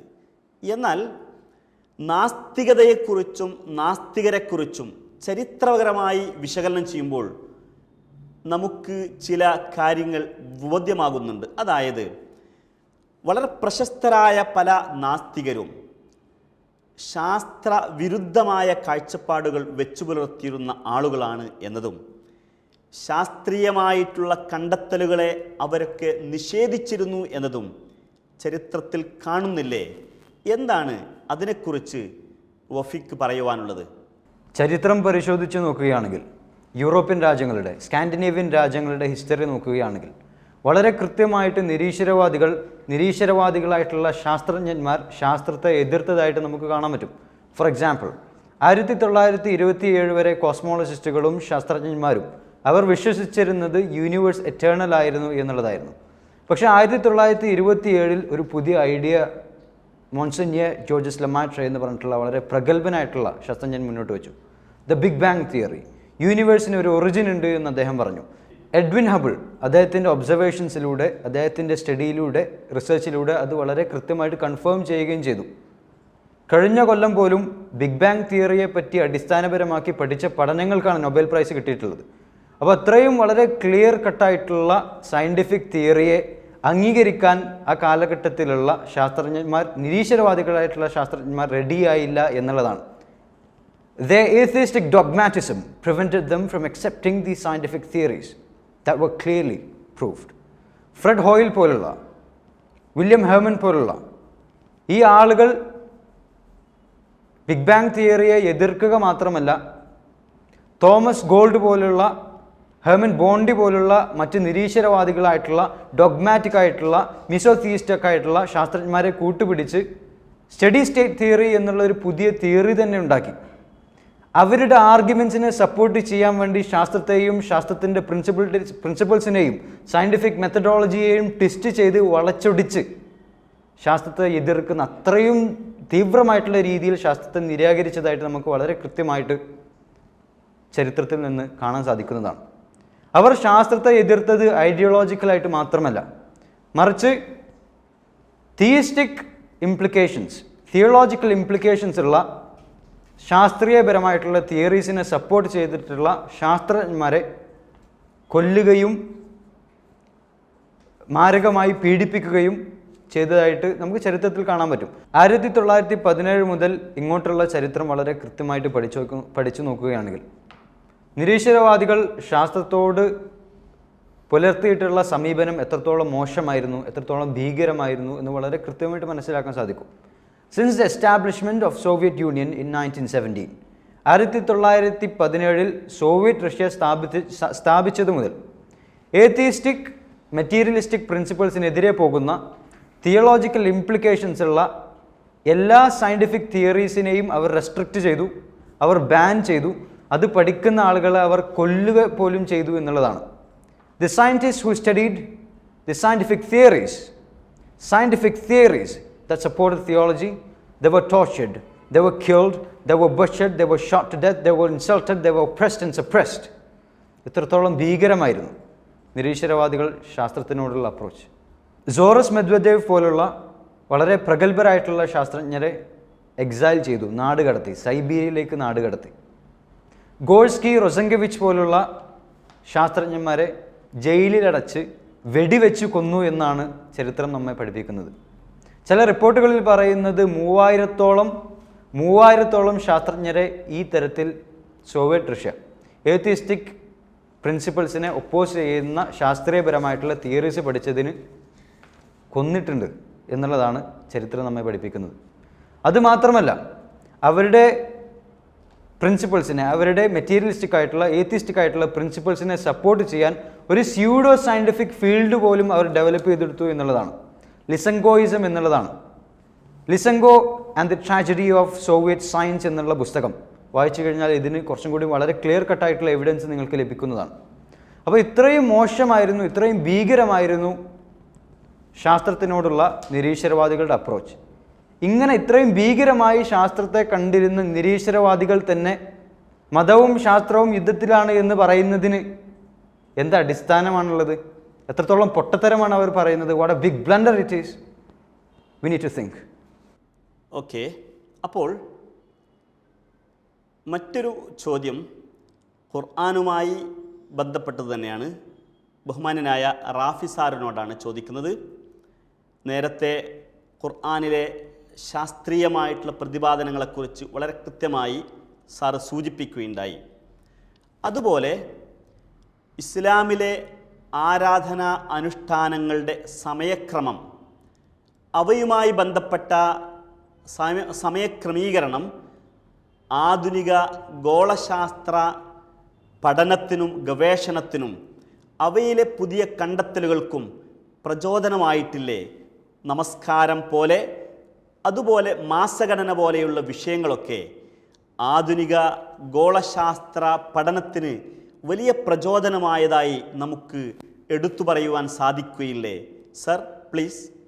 ഖുർആൻ വളർത്തിയെടുത്ത ഒരു ശാസ്ത്ര സമൂഹം ഉണ്ടെന്ന് പറയുമ്പോൾ അതൊരു മിഥ്യാസങ്കല്പമാണെന്നാണ് പലരും തെറ്റിദ്ധരിക്കാറ്. അല്ലെങ്കിൽ മുസ്ലിങ്ങൾ അനാവശ്യമായി നിർവചിച്ചുണ്ടാക്കിയ അല്ലെങ്കിൽ സങ്കല്പിച്ചുണ്ടാക്കിയ ഒരു കാര്യമായിട്ടാണ് അവതരിപ്പിക്കാറ്. പക്ഷേ ഞാൻ മുസ്ലിങ്ങളൊക്കെ മാറ്റി നിർത്തുകയാണ്. In synchrony with the heavens എന്ന് പറയുന്ന ഡേവിഡ് കിങ്ങിൻ്റെ ഒരു പുസ്തകമുണ്ട്. അദ്ദേഹം ജർമ്മനിയിലെ ഫ്രാങ്ക്ഫർട്ട് യൂണിവേഴ്സിറ്റിയിലെ പ്രൊഫസറാണ്. അദ്ദേഹത്തിൻ്റെ പുസ്തകം ശരിക്കൊരു ഈ രംഗത്തുള്ള വലിയൊരു മൂല്യവത്തായ ഒരു കൃതിയാണ്. In synchrony with the heavens. David King ചെയ്തിരിക്കുന്ന അദ്ദേഹത്തിൻ്റെ എഫേർട്ട് മുഴുവനും ഖുർആനാൽ പ്രചോദിതമായ ഒരു സമൂഹത്തിൻ്റെ വളർച്ച, അതവർ അറബി സാങ്കേതിക പദങ്ങൾ ഉപയോഗിച്ചുകൊണ്ട് തന്നെ, ജ്യോതിശാസ്ത്ര സാങ്കേതിക പദങ്ങൾ ഉപയോഗിച്ച് തന്നെ നന്നായിട്ട് കാറ്റലോഗ് ആക്കിയിട്ടുണ്ട്, കാറ്റഗറൈസ് ചെയ്ത് വെച്ചിട്ടുണ്ട്. അദ്ദേഹത്തിൻ്റെ പുസ്തകത്തിൽ നിന്ന് മനസ്സിലാവും ഒരുപാട് രംഗങ്ങളിൽ ഒരു ഇസ്ലാമിക സമൂഹം, ആ പുസ്തകം വായിച്ചാൽ തന്നെ അതിലൊരുപാട് മുസ്ലിങ്ങൾ വളർത്തിയെടുത്ത ഗണിതങ്ങളുണ്ട്. ആ ഒരു എന്താ പറയുക, സൗരയൂഥ ഗ്രഹങ്ങളുടെ ചലനവുമായി ബന്ധപ്പെട്ട ഈ സൂര്യൻ്റെ മാത്രമല്ല ചന്ദ്രൻ്റെ കുറേ കൂടി കോംപ്ലിക്കേറ്റഡ് ആയ ചലനത്തെക്കുറിച്ചൊക്കെ സംസാരിക്കുന്ന അറബ് ജ്യോതിശാസ്ത്രത്തിൻ്റെ ശരിയായ പരിച്ഛേദം ഡേവിഡ് കിങ്ങിൻ്റെ പുസ്തകത്തിൽ നമുക്ക് കിട്ടും. എന്ന് മാത്രമല്ല, ഈ ജിം കെല്ലിയുടെ 3 പാർട്ടുള്ള വീഡിയോ ഉണ്ട്. 3 പാർട്ടുള്ള ചലച്ചിത്രാവിഷ്കാരത്തിൽ അദ്ദേഹം പറയുന്നത് ഈ കോപ്പർനിക്കസ് ഹീലിയോസെൻട്രിക് സൗരയൂഥം, അതായത് സൂര്യകേന്ദ്രീകൃതമായ സൗരയൂഥം അവതരിപ്പിക്കാൻ ആശ്രയിച്ചിരുന്നത് അറബ് ജ്യോതിശാസ്ത്ര ഗ്രന്ഥമായിരുന്നു എന്ന് കാണാം. അറബ് ജ്യോതിശാസ്ത്രത്തിൻ്റെ പിൻബലത്തിൽ നിന്നാണ് കോപ്പർനിക്കസ് സൂര്യകേന്ദ്രീകൃതമായ സൗരയൂഥ സിദ്ധാന്തം അവതരിപ്പിച്ചത്. എന്ന് മാത്രമല്ല, രാജാ ജയ്സിംഗ് ഇവിടെ ജന്തർ മന്ദിറിൽ ഈ നക്ഷത്രാലയം സ്ഥാപിക്കുമ്പോൾ അവിടെ അറബ് ജ്യോതിശാസ്ത്ര ഗ്രന്ഥങ്ങൾ, മൂല്യവത്തായ അറബ് ജ്യോതിശാസ്ത്ര ഗ്രന്ഥങ്ങൾ സൂക്ഷിച്ചിരുന്നു എന്നും കാണാം. ഇവിടെ നമ്മൾ മനസ്സിലാക്കേണ്ടത് ഒരു മുസ്ലിം ചിന്തകരുടെ ഉൽപ്പന്നമല്ല ഇത്. നിഷ്പക്ഷരായ മറ്റ് സമുദായത്തിൽപ്പെട്ട ആൾക്കാരാണ് ഇത്രയും നിരീക്ഷണങ്ങൾ നടത്തിയിരിക്കുന്നത്. നമ്മൾ ഇതിൽ നിന്ന് മനസ്സിലാക്കേണ്ടത് ഇതൊരു മിഥ്യാസങ്കല്പമല്ല എന്നാണ്. ഞാൻ ചെറിയ ഉദാഹരണം പറയാം. ഇസ്ലാമിലെ നമസ്കാര സമയനിർണയം, ഒരു വർഷത്തെ നമസ്കാര സമയനിർണയം നടത്താൻ പറ്റിക്കഴിഞ്ഞാൽ എന്താ പറയുക, ഭൂമിയുടെ സൂര്യപരിക്രമണത്തെക്കുറിച്ച് നല്ല ധാരണ ഉണ്ടായി എന്നർത്ഥം. എന്താ പറയുക, മാർച്ച് 22-ന് ഏതാണ്ട് മാർച്ച് 22 സൂര്യൻ സെലസ്റ്റിയൽ ഇക്വേറ്ററിലാണ് നിൽക്കുക. അതായത് ഭൂമധ്യരേഖയ്ക്ക് നേരെ ഉള്ള ഉയർന്ന മേഖലയിൽ, അതായത് ഭൂമധ്യരേഖയെ നീട്ടി വരച്ചാൽ കിട്ടുന്ന സെലസ്റ്റിയൽ ഇക്വേറ്ററിൽ സൂര്യൻ നിൽക്കുക. മാർച്ച് കഴിഞ്ഞാൽ സൂര്യന് ഉത്തരായണമാണ് അടുത്ത സൂര്യൻ. മാർച്ച് നിന്ന് സൂര്യൻ അങ്ങനെ ജൂൺ 21 വരെ നോർത്തിലേക്ക് സൂര്യൻ സഞ്ചരിച്ചു, ഉത്തരായണം. ജൂൺ കഴിഞ്ഞ് കഴിഞ്ഞാൽ വീണ്ടും സൂര്യൻ തിരിച്ചു വരും. അങ്ങനെ സെപ്റ്റംബർ 22 എത്തുമ്പോൾ വീണ്ടും സെലസ്റ്റിയൽ ഇക്വേറ്റർ, അതായത് ഭൂമധ്യരേഖയ്ക്ക് നേരെ മുകളിലായിരിക്കും നിൽക്കുക. എന്ന് പറഞ്ഞാൽ മാർച്ച് 22-നും സെപ്റ്റംബർ 22-നൊക്കെ സമരാത്ര ദിനങ്ങളാണുണ്ടാവുക. 2 അർദ്ധഗോളങ്ങളിലും തുല്യ അളവിലുള്ള രാവും പകലും. ഉത്തരാർദ്ധഗോളത്തിലേക്ക് സൂര്യൻ നീങ്ങുമ്പോൾ ആ പ്രദേശങ്ങളിൽ പകൽ കൂടിക്കൂടി വരും. ദക്ഷിണാർദ്ധഗോളത്തിലേക്ക് സൂര്യൻ നീങ്ങുമ്പോൾ ഉത്തരാർദ്ധഗോളത്തിൽ രാത്രിയുടെ നീളം കൂടും. അതുകൊണ്ടാണ് സൂര്യൻ ദക്ഷിണായനം നടത്തുമ്പോൾ ഉത്തരാർദ്ധഗോളത്തിൽ തണുപ്പ് അനുഭവപ്പെടുന്നത്. സൂര്യൻ ഉത്തരായണം നടത്തുമ്പോൾ നോർത്തേൺ റീജിയണിൽ നമുക്ക് ചൂട് അനുഭവപ്പെടും. അങ്ങനെ സൂര്യൻ്റെ അസ്തമന സമയം മാറി മാറി വരുന്നുണ്ട്. ഇത് അതിനനുസരിച്ച് കാൽക്കുലേറ്റ് ചെയ്യാൻ മുസ്ലിങ്ങൾ പഠിച്ചു. എന്ന് മാത്രമല്ല, ലുഹർ എന്നുള്ളത് ആസ്ട്രോണമിയിൽ വലിയൊരു ഇമ്പോർട്ടൻ്റ് ആയിട്ടുള്ള കാര്യമാണ്. ലുഹർ മലയാളത്തിൽ പറഞ്ഞാൽ, അല്ലെങ്കിൽ ഇന്ത്യൻ ഭാഷ പറഞ്ഞാൽ ഉച്ചപ്പെടുക. ഒരു നക്ഷത്രത്തിൻ്റെ ഉച്ചപ്പെടലാണ് ആ പ്രദേശത്തിൻ്റെ പ്രധാന ബിന്ദുവായി എടുക്കുന്നത്. അത് എങ്ങനെയാണ് ഇപ്പോൾ നമസ്കാര സമയം നിർണ്ണയിക്കുന്നതിന് നമുക്ക് നോക്കാം. ഈ മധ്യാഹ്നം തെറ്റിക്കഴിഞ്ഞാലാണ് ലുഹറിൻ്റെ സമയം എന്ന് പറയുന്നത്. ഇത് എങ്ങനെയാണെന്ന് മനസ്സിലാവണമെന്ന് പറഞ്ഞാൽ, ഭൂമിയുടെ നോർത്ത് പോളിൽ നിന്ന് ഒരു പ്രദേശത്തിൻ്റെ തലക്ക് മുകളിലൂടെ, അത് സെനിത്ത് എന്ന് പറയും, സൗത്ത് പോളിലേക്ക് ഒരു ആകാശരേഖ വരയ്ക്കുക. ലുഹറിൻ്റെ സമയനിർണ്ണയത്തിൻ്റെ മാനദണ്ഡം പറഞ്ഞായിരുന്നു. ഭൂമിയുടെ നോർത്ത് പോളിൽ നിന്ന് ആ പ്രദേശത്തിൻ്റെ തലക്ക് മുകളിലൂടെ, സെനിത്തിലൂടെ ഒരു രേഖ സൗത്ത് പോളിലേക്ക് വരച്ചു കഴിഞ്ഞാൽ ആ രേഖയെ മുറിച്ചെടുക്കുന്ന നേരത്തെയാണ് നമ്മൾ ലുഹർ എന്ന് പറയുന്നത്. ഇത് ആസ്ട്രോണമിയിൽ വലിയൊരു പ്രതിഭാസമാണ്. ഇത് നമ്മൾ ഈ സൂര്യൻ എല്ലാ ദിവസവും ഒരേ സമയത്തല്ല കിടക്കുക. ചില സൂര്യൻ നേരത്തെ കിടക്കും, പുറകെ കിടക്കും. നമ്മുടെ സങ്കല്പത്തിൽ ഒരു മീൻ സണ്ണേ ഉള്ളൂ. മീൻ സണ്ണ് വെച്ചിട്ടാണ് നമ്മൾ ദിവസം കണക്കാക്കുന്നത്. പക്ഷേ ഇസ്ലാമിക ആരാധനയ്ക്ക് മീൻ സൺ സ്വീകരിക്കാറില്ല, റിയൽ സണ്ണാണ് സ്വീകരിക്കുന്നത്. അതുകൊണ്ട് തന്നെ റിയൽ സണ്ണിൻ്റെ ഈ സെലസ്റ്റിയൽ ഇക്വേറ്റർ മുറിച്ചെടുക്കുന്ന നേരത്തെ കണ്ടെത്താൻ വേണ്ടിയുള്ള ശ്രമം മുസ്ലിങ്ങൾക്ക് ഈ മേഖലയിൽ വളരെ ബുദ്ധിപരമായ അല്ലെങ്കിൽ ജ്യോതിശാസ്ത്രപരമായ വളർച്ച ഉണ്ടാക്കി എന്നുള്ളത് ഒരു ഫാക്റ്റാണ്. എന്ന് മാത്രമല്ല, ഈ പണ്ട് കാലത്തുള്ള ഒരുപാട് പുസ്തകങ്ങളുണ്ട്. ഉദാഹരണം പറയുകയാണെങ്കിൽ ഈ റിസാലത്തുൽ മാരുദീൻ, അദ്ദേഹം AD 1800 എഴുതിയ പുസ്തകമാണ്. ഇതിലൊക്കെ കണ്ടമാനം ഓൾജീബ്രയും ട്രിഗ്നോമെട്രിയും ലോഗരിതം ടേബിളൊക്കെ ഉപയോഗിച്ചിട്ടുണ്ട്. 1920 രചിക്കപ്പെട്ട ചാലിലത്ത് ഇംബിച്ച് അഹമ്മദ് ഹാജിയുടെ പുസ്തകത്തിലും ഈ ട്രിഗ്നോമെട്രിയുടെ സാധ്യതകൾ ഉപയോഗിച്ചിട്ട് നമസ്കാര സമയം നിർണ്ണയിക്കുന്ന രീതി ഉണ്ടായിരുന്നു. ഇതൊന്നും വിദ്യാസങ്കല്പമല്ല എന്ന് വേറെ തെളിവാണ്. പണ്ടൊക്കെ മീക്കാത്ത് ആസ്ട്രോണമി എന്നൊരു സാധനം ഉണ്ടായിരുന്നു.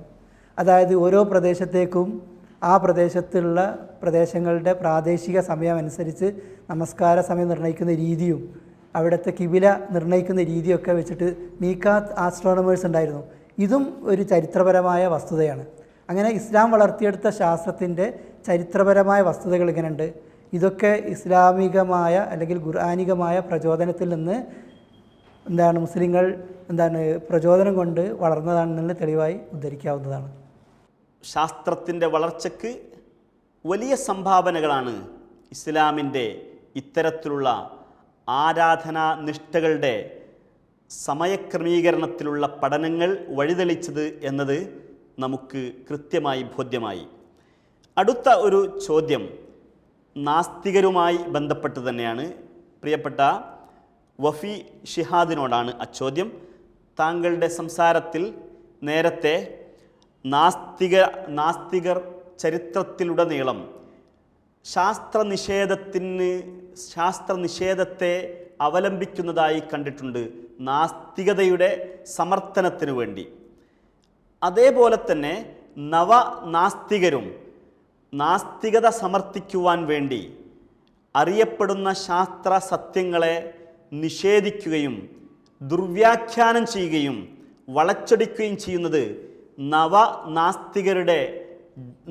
നവനാസ്തികരുടെ ഗ്രന്ഥങ്ങളിലും അവരുടെ പ്രഭാഷണങ്ങളിലുമൊക്കെ നാം കാണുന്നുണ്ട്. പ്രത്യേകിച്ചും റിച്ചാർഡ് ഡോക്കിൻസിനെ പോലെയുള്ള ആളുകളൊക്കെ ഈ വിഷയത്തിൽ ശാസ്ത്രത്തെ വളച്ചൊടിക്കുന്നത് നാസ്തികതയുടെ സമർത്ഥനത്തിനു വേണ്ടി ദുർവ്യാഖ്യാനം ചെയ്യുന്ന പ്രവണത കാണുന്നുണ്ടല്ലോ. എന്താണ് താങ്കൾക്ക് ഇതിനെക്കുറിച്ച് സൂചിപ്പിക്കുവാനുള്ളത്? നവനാസ്തികരായിട്ടുള്ള ഡോക്ടർ റിച്ചാർഡ് ഡോക്കിൻസിനെ പോലെയുള്ള ആളുകൾ ശാസ്ത്രത്തെ, സയൻസിനെ അവരുടേതായിട്ടുള്ള ഏത്തിയസ്റ്റിക് പ്രിൻസിപ്പിൾസിനെ സപ്പോർട്ട് ചെയ്യാൻ വേണ്ടിയിട്ട് വളച്ചൊടിക്കുന്നതായിട്ട്, ട്വിസ്റ്റ് ചെയ്യുന്നതായിട്ട് വളരെ കൃത്യമായിട്ട് കാണാൻ പറ്റും. 1980 മുതൽ റിച്ചാർഡ് ഡോക്കിൻസ് മുന്നോട്ട് വെച്ചിട്ടുള്ള ഡാർവിനിയൻ തിയറിയിലൂടെ ഗോഡിനെ ഡിസ്പ്രൂവ് ചെയ്യുക എന്ന് പറയുന്ന ഈ വാദം തന്നെ കംപ്ലീറ്റ്ലി തെറ്റാണ് എന്ന് മറ്റ് വളരെ ചിന്തിക്കുന്ന ഏത്തിയസ്റ്റിക് ഫിലോസഫേഴ്സ് തന്നെ വളരെ കൃത്യമായിട്ട് പറഞ്ഞിട്ടുണ്ട്.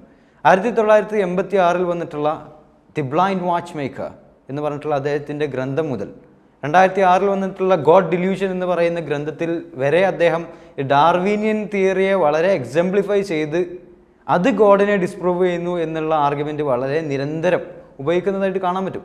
യഥാർത്ഥത്തിൽ ഡാർവിനിയൻ തിയറി ഒരിക്കലും ഗോഡിനെ ഡിസ്പ്രൂവ് ചെയ്യുന്നില്ല, ഒരിക്കലും.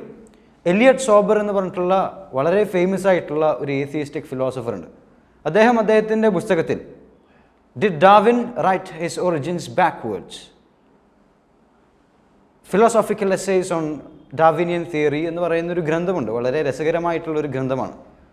അതിൽ അദ്ദേഹം പറയുന്നത് Newtonian theory and Darwinian theory are used by some to suggest that God does not exist. In fact this is not what the theory stands for. Darwinian തിയറിയും ന്യൂട്ടോണിയൻ തിയറിയും ഒക്കെ ഗോഡിനെ ഡിസ്പ്രൂവ് ചെയ്യാൻ ഉപയോഗിക്കുന്നുണ്ട്. യഥാർത്ഥത്തിൽ ഈ തിയറി ഗോഡ് എക്സിസ്റ്റ് ചെയ്യുന്നില്ല എന്നുള്ള വാദവുമായിട്ട് യാതൊരു വിധത്തിലുള്ള ബന്ധവുമില്ല എന്നുള്ളതാണ്.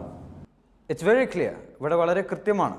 റിച്ചാർഡ് ഡോക്കിൻസ് അദ്ദേഹത്തിൻ്റെ ഗ്രന്ഥങ്ങളിലും അദ്ദേഹത്തിൻ്റെ ലെക്ചേഴ്സിലും സെമിനാഴ്സിലുമൊക്കെ സയൻറ്റിഫിക് തിയറീസിനെ അദ്ദേഹത്തിൻ്റെ നിരീശ്വരവാദത്തെ സപ്പോർട്ട് ചെയ്യാൻ വേണ്ടി വളച്ചൊടിക്കുന്നുണ്ട് എന്നുള്ളത് വളരെ പ്രഗത്ഭനായിട്ടുള്ള ഫിസിസിസ്റ്റ് ഡോക്ടർ സ്റ്റീഫൻ ബെയർ തന്നെ പറയുന്നുണ്ട്. Doctor Richard Dawkins is doing a lot of damage by trying to hijack science. സയൻസിനെ, ശാസ്ത്രത്തെ ഹൈജാക്ക് ചെയ്തുകൊണ്ട് ഡോക്ടർ റിച്ചാർഡ് ഡോക്കിൻസ് ശാസ്ത്രത്തെ വളരെ കൂടുതൽ പരിക്കേൽപ്പിക്കുന്നുണ്ട്, ക്ഷതമേൽപ്പിക്കുന്നുണ്ട് എന്നുള്ളത്. നവനാസ്തികർ അവരുടെ ബൈബിൾ എന്ന് കണക്കാക്കുന്ന ഗോഡ് ഡില്യൂഷൻ എന്ന് പറഞ്ഞിട്ടുള്ള പുസ്തകത്തിൽ അതിൻ്റെ സെൻട്രൽ ആർഗ്യുമെൻ്റ് ആയിട്ട് ഡോക്ടർ റിച്ചാർഡ് ഡോക്കിൻസ് പ്രസൻറ്റ് ചെയ്യുന്നുണ്ട് 6 postulates, 6 premises and a conclusion. Page number 157 and page number 158. ആ 2 പേജിലും അദ്ദേഹത്തിൻ്റെ പുസ്തകത്തിൻ്റെ, അദ്ദേഹത്തിൻ്റെ വാദത്തിൻ്റെ കോർ പറയുന്നുണ്ട്. ഇതാണ് അദ്ദേഹം പറയുന്നത്, മതത്തിനെതിരെ ഞാൻ മുന്നോട്ട് വെക്കുന്നു എൻ്റെ ഏറ്റവും ഗ്രേറ്റസ്റ്റ് ആർഗ്യുമെൻറ്റ്. ഈ ആർഗ്യുമെൻറ്റിനെ പറ്റി ഡോക്ടർ വില്യം ലെയ്ൻ ക്രൈഗ് പറഞ്ഞത് this is the worst argument in the history of the western civilization. Western സിവിലൈസേഷൻ്റെ, പാശ്ചാത്യ രാജ്യങ്ങളുടെ ഹിസ്റ്ററി നോക്കുകയാണെങ്കിൽ അതിൽ കുറേ കണക്കിന് നിരീശ്വരവാദികളെ കാണാൻ പറ്റും. അവർ കുറേ തരത്തിലുള്ള നിരീശ്വരവാദ ആർഗ്യുമെൻറ്റ്സ് മുന്നോട്ട് വെച്ചിട്ടുണ്ട്. എന്നാൽ ഡോക്കിൻസിൻ്റെ ഗോഡ് ഡില്യൂഷൻ എന്ന് പറഞ്ഞിട്ടുള്ള ഗ്രന്ഥത്തിലെ സെൻട്രൽ ആർഗ്യുമെൻറ്റ് അവരുടെ ആർഗ്യുമെൻറ്റ്സ് ആയിട്ട് കമ്പയർ ചെയ്യുമ്പം it is A worst argument, ഏറ്റവും വേഴ്സ്റ്റ് ആയിട്ടുള്ള ആർഗ്യുമെൻ്റാണ് ആ ആർഗ്യുമെൻറ്റ് എന്ന് ഡോക്ടർ വില്യം ലെയ്ൻ ക്രൈഗ് വളരെ കൃത്യമായിട്ട് പറയുന്നുണ്ട്. അപ്പോൾ ഇത്രയും വേഴ്സ്റ്റ് ആയിട്ടുള്ള ആർഗ്യുമെൻറ്റിനെ അന്ധമായിട്ട് പിന്തുടരുന്ന നവനാസ്തികരോട് ഞാൻ ചോദിക്കുകയാണ്, എന്ത് അടിസ്ഥാനമാണ് ഇതിനുള്ളത്? മൈക്കിൾ റൂസ് പോലുള്ള, ഞാൻ റെസ്പെക്റ്റ് ചെയ്യുന്ന ഒരു ഏത്തിസ്റ്റാണ് അദ്ദേഹം. മൈക്കിൾ റൂസ് പോലുള്ള വളരെ പ്രഗത്ഭനായിട്ടുള്ള ഏത്തിസ്റ്റ് ഫിലോസഫർ പറഞ്ഞിട്ടുണ്ട്, God delusion made me embarrassed to say that I am an atheist. God delusion വായിച്ചതിന് ശേഷം ഞാൻ നിരീശ്വരവാദിയാണ് എന്ന് പറയാൻ എനിക്ക് ലജ്ജ തോന്നി എന്നുള്ളതാണ്. ഗോഡ് ഡില്യൂഷൻ എന്നുള്ള പുസ്തകത്തിൽ അദ്ദേഹം മുന്നോട്ട് വെക്കുന്ന central argument 6 premises and a conclusion. ഈ 6 premises ആൻഡ് കൺക്ലൂഷൻ വളരെ കൃത്യമായിട്ട് വായിച്ചു നോക്കുകയാണെങ്കിൽ, if you read it, examine it, dissect it and analyse it, you will clearly understand the philosophical inconsistencies in that. അതായത് ഈ പ്രമിസും അതുപോലെ തന്നെ ഈ കൺക്ലൂഷനും തമ്മിൽ യാതൊരു വിധത്തിലുള്ള ബന്ധവുമില്ല എന്നുള്ളത് തന്നെ ഡോക്ടർ വില്യം ലെയ്ൻ ക്രൈഗ് വളരെ കൃത്യമായിട്ട് പ്രസ്താവിക്കുന്നുണ്ട്. അപ്പോൾ ഇത്രയും ബേസ്ലെസ് ആണ് his arguments. His arguments are a farrago of distortions, misinterpretations, misrepresentations and misperceptions. It doesn't make any sense. സ്വതന്ത്ര ചിന്തകരെന്ന് വിളിക്കുന്ന, ഫ്രീ തിങ്കേഴ്സ് എന്ന് വിളിക്കുന്ന ഈ നവനാസ്തികർ ഫോളോ ചെയ്യുന്ന, അവർ ബൈബിൾ എന്ന് കണക്കാക്കുന്ന ഗോഡ് ഡില്യൂഷൻ്റെ ഓഥർ ഡോക്ടർ റിച്ചാർഡ് ഡോക്കിൻസ് ഇത്രയും ബേസ്ലെസ് ആയിട്ടുള്ള ആർഗ്യുമെൻറ്റ്സ് ആണ് മുന്നോട്ട് വെക്കുന്നത്. ഡോക്ടർ റിച്ചാർഡ് ഡോക്കിൻസിനെ പറ്റി വളരെ പ്രഗത്ഭനായിട്ടുള്ള, സോഷ്യോ ബയോളജിയുടെ ഫാദർ എന്നറിയപ്പെടുന്ന വളരെ പ്രഗത്ഭനായിട്ടുള്ള ഏത്തിസ്റ്റ് എഡ്വേർഡ് ഓസ്ബോൺ വിൽസൺ അദ്ദേഹം പറയുന്നത്, I don't even consider him as A scientist, I consider him as A science journalist. ഞാൻ അദ്ദേഹത്തെ ശാസ്ത്രജ്ഞൻ എന്ന് പോലും പരിഗണിക്കുന്നില്ല, he's just A science journalist എന്നുള്ളതാണ്. സയൻസ് ജേർണലിസ്റ്റ് എന്ന് പ്രഗത്ഭരായിട്ടുള്ള ഏത്തിസ്റ്റുകൾ തന്നെ നെയിം ചെയ്തിട്ടുള്ള, വളരെ അടിസ്ഥാനരഹിതമായിട്ടുള്ള ആർഗ്യുമെൻറ്റ്സ് മുന്നോട്ട് വെക്കുന്ന, ഫെലേഷ്യസ് ആയിട്ടുള്ള ലോജിക്കൽ ഫാലസീസ് നിരന്തരമായിട്ട് ഉപയോഗിക്കുന്ന റിച്ചാർഡ് ഡോക്കിൻസിനെ പോലുള്ള ആളുകളെയാണ് നിങ്ങൾ പിൻപറ്റുന്നതെങ്കിൽ എനിക്ക് നിങ്ങളോട് സഹതാപം മാത്രമേ തോന്നുന്നുള്ളൂ. ലോകത്തെമ്പാടുമുള്ള നിയോ എത്തിസ്റ്റുകൾ, നവനാസ്തികർ വളരെ കൂടുതൽ ബഹുമാനിക്കുന്ന, റെസ്പെക്റ്റ് ചെയ്യുന്ന, കൊണ്ടാടുന്ന ഡോക്ടർ റിച്ചാർഡ് ഡോക്കിൻസിനെ പോലുള്ള ആളുകളുടെ അവസ്ഥ എത്രത്തോളം മോശമാണെങ്കിൽ, എത്രത്തോളം ദുർബലമാണെങ്കിൽ, നമ്മൾ കേരളത്തിലുള്ള നവനാസ്തികരായിട്ടുള്ള ആളുകളുടെ അവസ്ഥ എത്രത്തോളം പരിതാപകരമാണ് എന്നുള്ളത് നമ്മൊന്ന് ചിന്തിക്കേണ്ടതുണ്ട്. ഈ ചർച്ച ഇവിടെ സമാപനം കുറിക്കുമ്പോൾ ഇവിടെ നടന്ന പാനൽ ഡിസ്കഷനിലൂടെ നമുക്ക് ബോധ്യമായ ഒരു കാര്യമുണ്ട്. ഇസ്ലാം എന്ന ജീവിത ദർശനം, ഇസ്ലാമിക ദൈവവിശ്വാസം, അതിൻ്റെ പ്രമാണമായ വിശുദ്ധ ഖുർആൻ ഒരിക്കലും തന്നെ ശാസ്ത്രവിരുദ്ധമോ ശാസ്ത്രത്തെ നിഷേധിക്കുകയോ ചെയ്യുന്നില്ല. മറിച്ച് നാസ്തികത എന്നത് പലപ്പോഴും നാസ്തികതയുടെ സമർത്ഥനത്തിനു വേണ്ടി അറിയപ്പെട്ട ശാസ്ത്ര സത്യങ്ങളെപ്പോലും നിഷേധിക്കുന്നതും നാം മനസ്സിലാക്കുകയുണ്ടായി.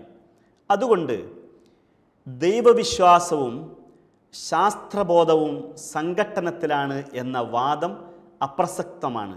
മറിച്ച് യഥാർത്ഥത്തിലുള്ള പ്രപഞ്ച സൃഷ്ടാവിൽ നിന്നും അവതീർണമായ വെളിപാടിൻ്റെ അടിസ്ഥാനത്തിലുള്ള ദൈവവിശ്വാസം ഈ പ്രപഞ്ചത്തിൻ്റെയും ഭൗതിക ലോകത്തിൻ്റെയും വികാസത്തിന് സംഭാവനകൾ അർപ്പിക്കുന്ന ശാസ്ത്രവുമായി ഏറെ സമരസപ്പെട്ടു പോകുന്നതും പരസ്പര ബന്ധിതവും പരസ്പര പൂരകവുമാകുന്നു എന്നതാണ് ഈ ചർച്ചയിലൂടെ നമുക്ക് മനസ്സിലാക്കുവാൻ സാധിച്ച ഒരു വസ്തുത. അതുകൊണ്ട് മതമില്ലാത്ത ശാസ്ത്രവും ശാസ്ത്രീയ ബോധമില്ലാത്ത മതവിശ്വാസവും ദൈവവിശ്വാസവും അപൂർണമാകുന്നു. മനുഷ്യൻ്റെയും മാനവികതയുടെയും ലോകത്തിൻ്റെയും വികാസത്തിനും വളർച്ചയ്ക്കും പരസ്പര ബന്ധിതമായിട്ടുള്ള, പരസ്പര പൂരിതമായിട്ടുള്ള സംഹിതകളും പ്രത്യയശാസ്ത്രങ്ങളും ആശയങ്ങളും ആകുന്നു ആവശ്യം. അതാണ് ഈ കാലഘട്ടം ആവശ്യപ്പെടുന്നത്, അതാകുന്നു തേടുന്നത്. അതുകൊണ്ട് മതവിശ്വാസികൾ ശാസ്ത്രത്തെക്കുറിച്ച് കൃത്യമായ ബോധ്യങ്ങളുണ്ടാക്കുവാനും ശാസ്ത്രീയ ഗവേഷണം നടത്തുന്ന ആളുകൾ ശാസ്ത്രത്തിൻ്റെ പരിധിക്കപ്പുറത്തുള്ള യാഥാർത്ഥ്യങ്ങളെക്കുറിച്ച് ധിഷണയുടെയും ദൈവിക വെളിപാടിൻ്റെയും അടിസ്ഥാനത്തിൽ പറഞ്ഞു തരുന്ന ഇസ്ലാമിക ദർശനവും അതിൻ്റെ അടിത്തറയായ വിശുദ്ധ ഖുർആനും ആഴത്തിൽ പഠിക്കുവാൻ തയ്യാറാവുക എന്നതാണ് ഈ കാലഘട്ടം നമ്മോട് ആവശ്യപ്പെടുന്നത്. ഇന്നത്തെ ഈ പാനൽ ഡിസ്കഷൻ അത്തരത്തിലുള്ള ഒരു കാഴ്ചപ്പാടിലേക്ക് നമ്മെ നയിക്കട്ടെ എന്ന് ആശംസിക്കുന്നു. നന്ദി. അസ്സലാമു അലൈക്കും വറഹ്മത്തുള്ളാഹി വബറകാതുഹു.